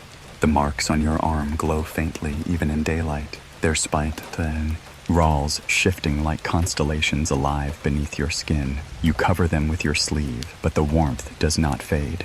You are bridge, you are vessel, you carry us still. The whisper threads through your mind, smooth and calm, undeniable. You stagger slightly, gripping the porch railing. The voice is not memory, it is present. They did not leave you behind entirely. A part of them lingers. The days blur. You walk through familiar streets, but everything feels unfamiliar.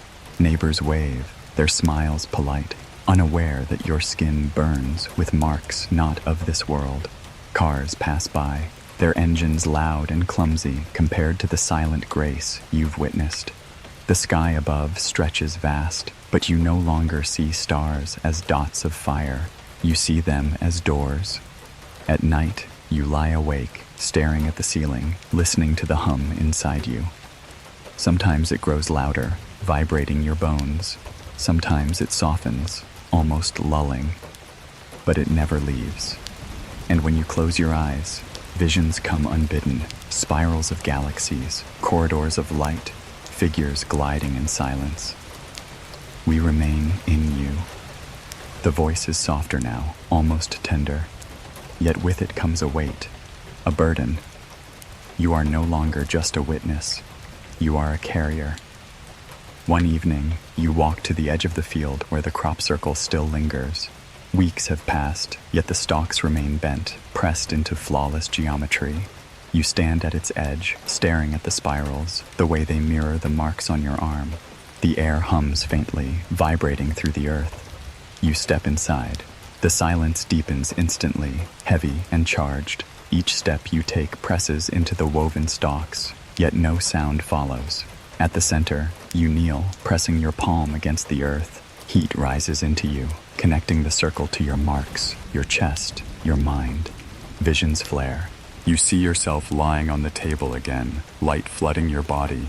You see the shard of radiance pressed into your arm, dissolving into flesh. You see their eyes, black, endless, watching with patience beyond time. And then you see Earth. From above, spirals of light encircle it. Some dim, some burning bright. Not crop circles, not symbols, but marks too vast to comprehend, etched into the very atmosphere. You realize the truth. It is not only you who carries their mark.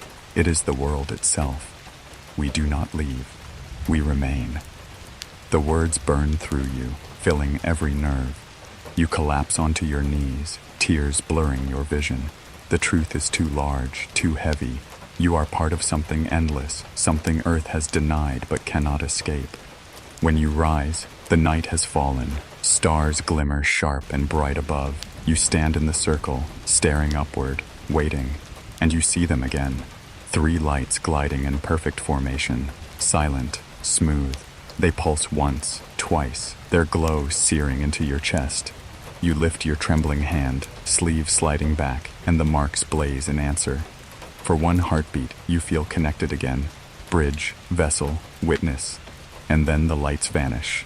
The night returns to ordinary stillness. But you know ordinary is a lie now. You walk home slowly, the whisper following you with every step. You have returned, but you are not alone. The days pass differently now.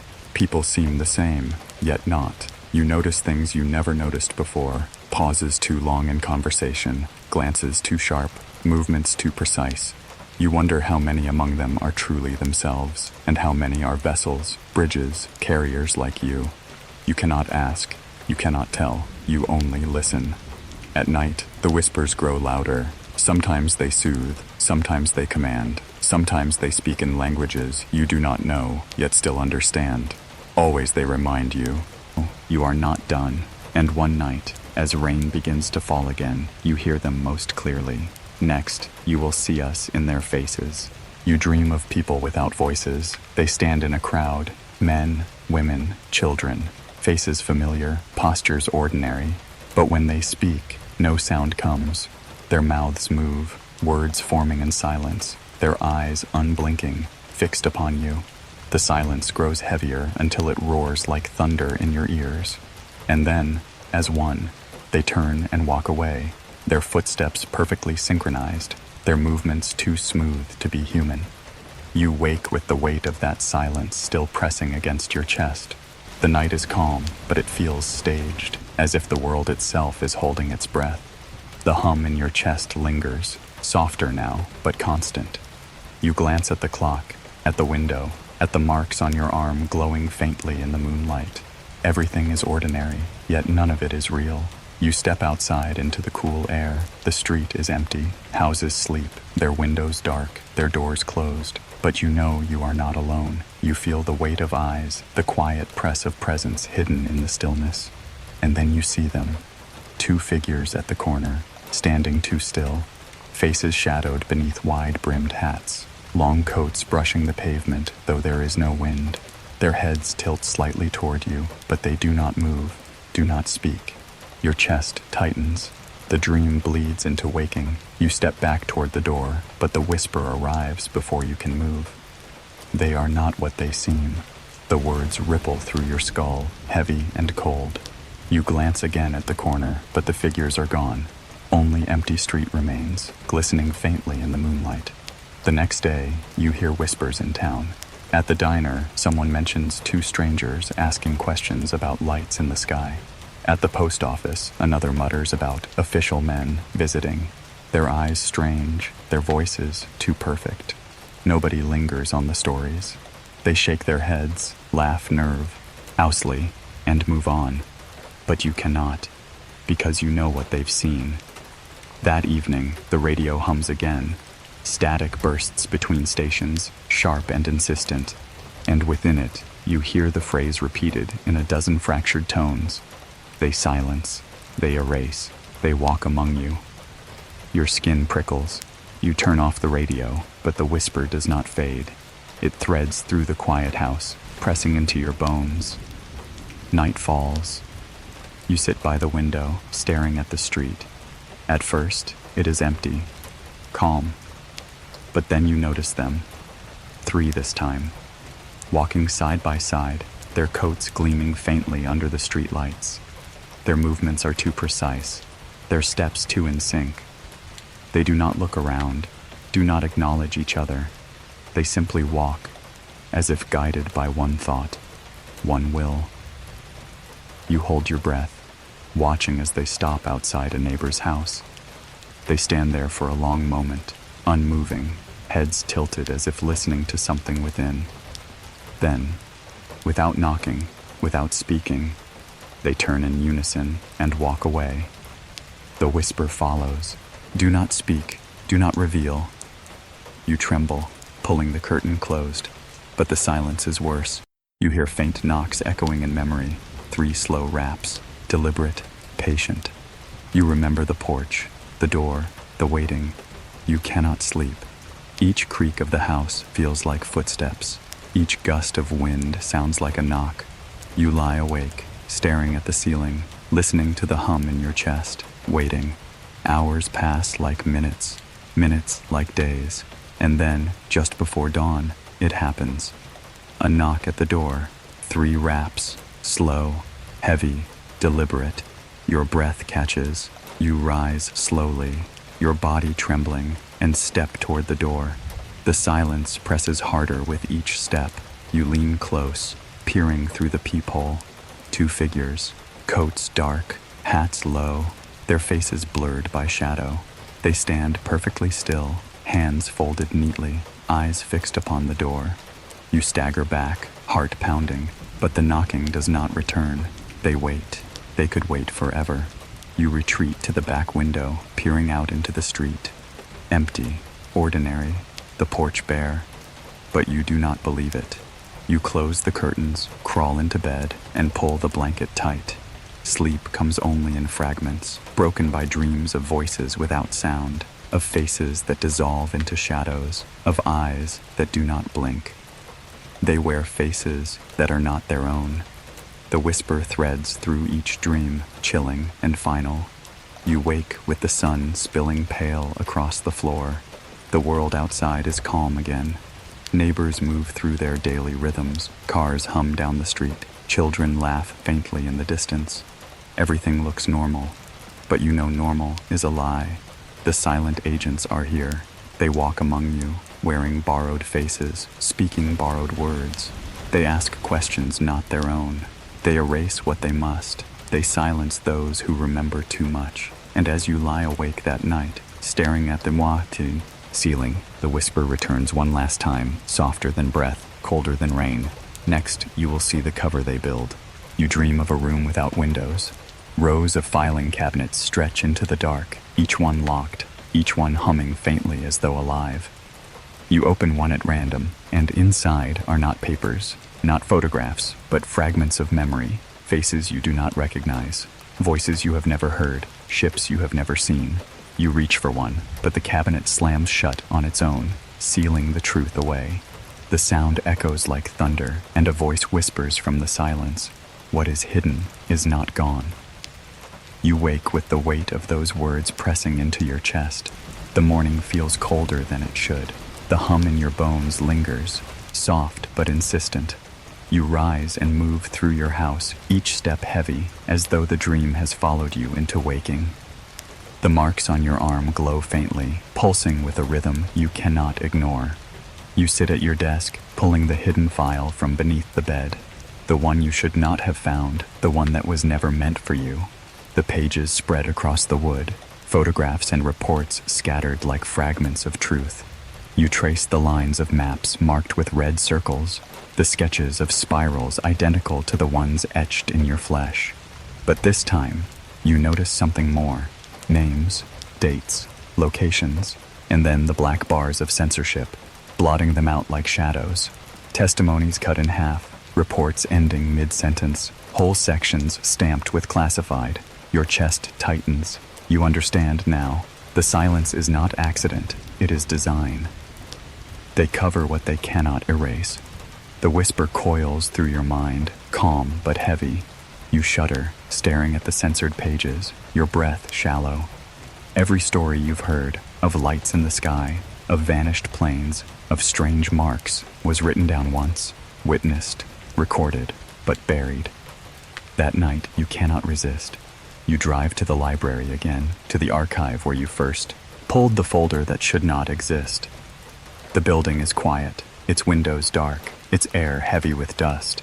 You slip inside, the silence pressing against your ears, and move to the back where the locked cabinets stand. The handles are cold beneath your fingers. You tug one open, more files, more photographs. One shows a pilot, his face pale, eyes wide with fear, his words transcribed below. It was above me, silent, moving without wings. Then the sky went dark. I do not remember the rest. Half the page is blacked out. Another file describes a town in the 1960s where dozens reported lights descending into the woods. The next page is missing entirely. You flip through more, heart racing, breath trembling. The pattern is clear. Every story echoes yours. Every witness describes the same silence, the same glow, the same shadows, and every file ends the same way, cut short, redacted, buried. The whisper deepens. They know. They have always known. You press your hand against the desk, steadying yourself. The truth is too large, too heavy. You imagine men in suits, their faces blank, sitting in rooms without windows, stamping secrecy across testimonies, shredding the words of those who dared speak. You imagine radios jammed, photographs burned, memories erased. And then you imagine the agents, the ones in coats, the ones with too perfect movements, sent to silence what papers cannot. You slam the cabinet shut, the sound echoing through the empty room. The silence that follows feels heavier than before. You turn quickly, half expecting to see them there, standing in the shadows, but the room is empty. Still, you feel watched. You rush home, the road blurring beneath you. Each headlight in the distance feels like pursuit. Each shadow between the streetlights feels alive. When you finally reach your door, you collapse against it, breath shaking, heart pounding. You spread the files across your table, desperate to make sense of them. You draw lines between names and dates, between locations and sightings. The pattern emerges, faint but undeniable. It is everywhere, across continents, across decades. Circles burned into fields, planes vanished from skies, ships seen above oceans. Always the same shapes, always the same silence. We are written in their hidden words. The whisper threads through you again, soft but certain. You glance at the pages, and for a moment they shimmer. The black lines of censorship ripple like water, revealing glimpses beneath, phrases that sear into your vision, taken alive, returned altered, carriers of message. Your chest tightens, you stagger back, the paper's blurring. The hum in your bones grows louder, vibrating until your teeth ache. The marks on your arm blaze with heat, their glow spilling across the walls. You clutch your sleeve, gasping. The whispers multiply now, layered and endless, filling every corner of your skull. They know, they silence, but they cannot stop what is written. You collapse into the chair, trembling, your vision swimming. For a moment, you think you see them in the room, shadows gliding, eyes vast and black, watching from the corners. But when you blink, they are gone. The silence returns, heavy, absolute. And then the radio flickers on. You never touched it. Its dial glows faintly, static hissing through the speakers. Within it, a voice emerges, soft, calm, human. A government announcement, routine, harmless. But beneath the words, beneath the calm, you hear another layer, distorted, warped. Do not trust. What they deny is what they fear. The message threads through the static, undeniable. You lean closer, heart pounding as the voice repeats. Then, just as suddenly, the radio dies. Silence. You sit in the dark, surrounded by files that should not exist, your arm glowing with marks that never fade, your chest humming with truths too vast to carry. And just before dawn breaks across the horizon, the whisper comes one final time, soft and chilling, promising more. Next, you will learn what was never meant for human eyes. You dream of silence after the storm. The world is hushed, washed clean, the ground still glistening with rain. You walk barefoot across fields that glow faintly beneath the moon, every blade of grass silvered by dew. The air is calm, too calm, as though holding its breath. Above you, the stars are sharp and endless, pulsing in rhythm like a heartbeat. And in that silence, you know, something is waiting. Something has always been waiting. You wake with the taste of electricity on your tongue. The house around you is still, but the hum in your chest is louder now, steady and insistent, as though urging you. The marks on your arm glow through the fabric of your sleeve, brighter than they have ever been, spirals shifting, circling, alive. You rise without hesitation. You know what this is. It is time. You step outside into the night. The air is cool, sharp, scented with wet earth and pine. Clouds drift lazily across the horizon, their edges glowing faintly, as though light is already gathering behind them. The world is empty, no cars, no footsteps, no sound of neighbors, only silence. And then you see it, a glow at the edge of the field, soft at first, a shimmer like mist catching the moonlight, but it grows brighter, sharper, until a column of radiance cuts through the darkness, spilling silver across the grass. The hum in your chest answers, vibrating so strongly you can feel it in your teeth. Your body moves forward, slow but certain. Each step carries you closer, each breath heavier. At the center of the field, the light thickens. A shape emerges above it, vast and circular, its surface rippling like liquid metal. The ship, but larger than ever, more radiant, its glow bending the air, distorting the horizon.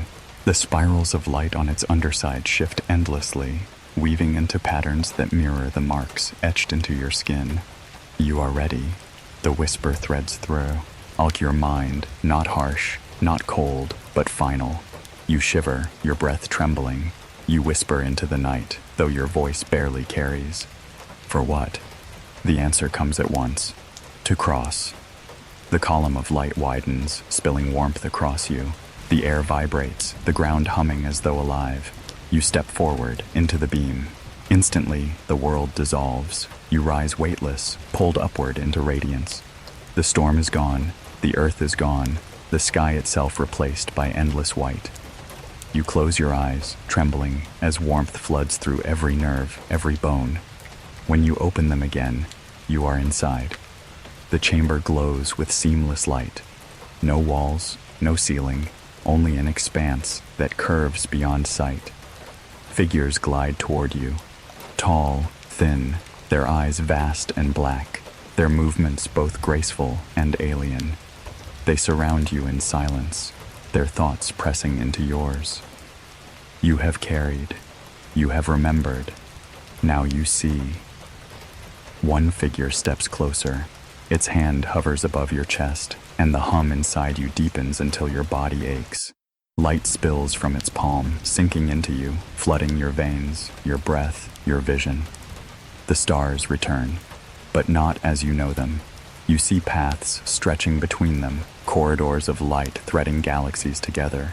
You see worlds vast and varied, oceans beneath red suns, forests of crystal singing in the wind, mountains of ice glowing under pale moons. You see civilizations rising, falling, carrying the same mark you bear. We are many. We are one. You are part of us now. The words are not comfort, not warning, but truth. The visions deepen. You see Earth as it was thousands of years ago. Fires burning in circles, humans staring upward, carving spirals into stone. You see ships descending, silent and radiant, guiding, observing, waiting. You see ages pass, civilizations crumble, myths born and forgotten, and then you see Earth as it is now, cities burning with light, signals bouncing between towers, machines cutting across the sky. But beneath it all, the same silence, the same waiting. You are not first. You will not be last. Your chest tightens, your breath breaking. You whisper into the silence, "Why me?" The answer arrives with the weight of galaxies. Because you listen. Tears blur your vision. The truth is unbearable and beautiful all at once. You are small, fragile, temporary, yet chosen. Not for strength, not for knowledge, but for listening. The chamber shifts. You stand before a vast window of light. Beyond it, Earth floats in silence, blue and fragile against the black. You feel the weight of its oceans, its forests, its people, all of it suspended in infinite dark. A figure moves beside you. Its eyes lock on yours, black and endless. Its thoughts press into your mind with finality. This is the last time you return. When you cross again, you do not return alone. Your knees weaken. You clutch your chest, trembling, overwhelmed by the meaning. Return? Again? What does it mean to not return alone? Before you can ask, the chamber dissolves. Light swallows you whole. You fall, not upward, not downward, but both at once. The world spins, fragments of stars and oceans colliding in your vision. You gasp, reaching for something to hold, but there is nothing. Only the hum in your chest, steady, anchoring. And then you are on the ground. The field stretches before you, silvered by moonlight. The ship is gone. The sky is silent. Only you remain, kneeling in the grass, your body trembling, your skin burning with light. The marks on your arm blaze so brightly they illuminate the field, spirals shifting endlessly, alive. You cover them with your hand, but the glow spills through your fingers. You rise slowly, staring upward at the stars. They glimmer in silence, ordinary to all but you. You know their truth now. You know their secrets. And you know this is not the end, because the whisper comes one last time, softer than rain, final yet promising, curling through your thoughts as dawn begins to rise. Next, you walk with us. You dream of voices that are not your own. They drift across centuries, carried like wind through the halls of time. A shepherd's whisper beneath ancient stars. A sailor's gasp at strange fire above the ocean. A child's quiet prayer as circles of light carve themselves into fields of grain. Each voice is different, each life fragile and brief, yet all speak of the same thing. The same glow, the same silence, the same watchers. They gather into a chorus, layered and haunting, and the words they form are clear. We are remembered. You wake with the echo of that chorus clinging to you. The world outside is calm again. The storms have passed, the fields lie still, and the sky stretches vast and endless above. Yet nothing feels ordinary, nothing feels untouched. The hum in your chest lingers, steady and constant, as though the stars themselves now beat inside you. You rise slowly, your body heavy with knowing. You step outside into the morning air. The light of dawn spills across the horizon, pale and gentle, gilding the fields in gold. Birds stir in the distance, their songs fragile against the silence of everything you have seen. You breathe deeply, and for a moment, the air tastes different, fresher, sharper, as though each breath is not yours alone, but shared. The days that follow blur into one another. You move through town, through streets lined with familiar houses, faces you've known for years. People greet you, smile politely, carry on with their lives. They do not see the glow that lingers in your eyes, the marks that shift beneath your sleeve, the hum that thrums faintly in your chest. But you see them differently now. Every glance lingers too long. Every voice carries echoes you cannot unhear. You wonder how many of them have seen, how many of them carry the same hum hidden beneath their ribs, how many of them lie awake at night, staring at ceilings. Remember, ring the silence of the storm. You are not alone. The whisper comes again, softer now, more like memory than presence. Yet it guides you still. You return to the fields often. The circles remain, their spirals pressed deep into the earth, immune to weather, immune to time. You walk their lines with slow steps, tracing the symbols you know too well. Each one hums faintly, answering the glow beneath your skin. Each one reminds you that the message is larger than you, larger than any one person.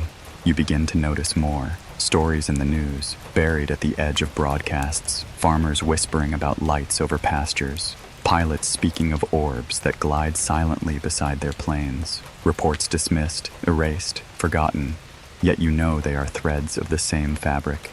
Each voice, each sighting, another echo in the chorus of time. You keep the file hidden still, its pages scattered with half-truths and blacked-out lines. You spread them across your desk at night, drawing connections others tried to sever. You map the dates, the places, the witnesses, and the pattern grows clearer. It has never been random. The lights are not accidents, the sightings not mistakes. They are woven, designed, left as legacy. We write upon your world, we write upon you. The whisper soothes and chills at once. You clutch your arm, feeling the marks throb beneath your sleeve. They are not scars, they are signatures. You begin to dream differently, no longer of tables or needles of light, no longer of storms swallowing you whole. You dream of standing in vast fields beneath endless skies, surrounded by others, not figures of shadow, but humans, faces old and young, men and women, strangers and friends. Each of them carries the same marks, glowing faintly, pulsing in rhythm. Together you form a constellation, a living map written in flesh and bone, and above, the ships hover in silence, their spirals of light answering yours. You are legacy, you are witness, you are seed. The words thread through you like lullaby. You wake with tears burning your eyes. The truth is too large to bear, yet you cannot turn away. What you carry is not only burden, it is inheritance, it is connection, it is proof that the silence of the night sky is not empty, but alive with memory older than humanity itself. The world will not believe you. The world will laugh, dismiss, forget. Governments will silence, agents will erase, but the lights will remain. The marks will remain, the hum in your chest will remain, and so will you. You rise each morning with the weight of it pressing against your ribs, yet also lifting you, carrying you forward. You walk through fields, through streets, through crowds, and every face you see, you wonder, do they remember too? The sky answers in its own time. Some nights are empty, stars distant and cold. Others bring the glow again, silent orbs drifting across the horizon, spirals pulsing faintly in the clouds. Each time you see them, the hum grows louder. Each time you remember the ember of light, the eyes vast and black, the promise whispered through silence. When you cross again, you do not return alone. The phrase lingers, haunting, beautiful, terrible. You do not know when. You do not know how, but you know it will come. The legacy of the lights is not ending, it is beginning. And as you lie awake one night, the sky sharp above you, the whisper comes one final time, gentle, soothing, certain.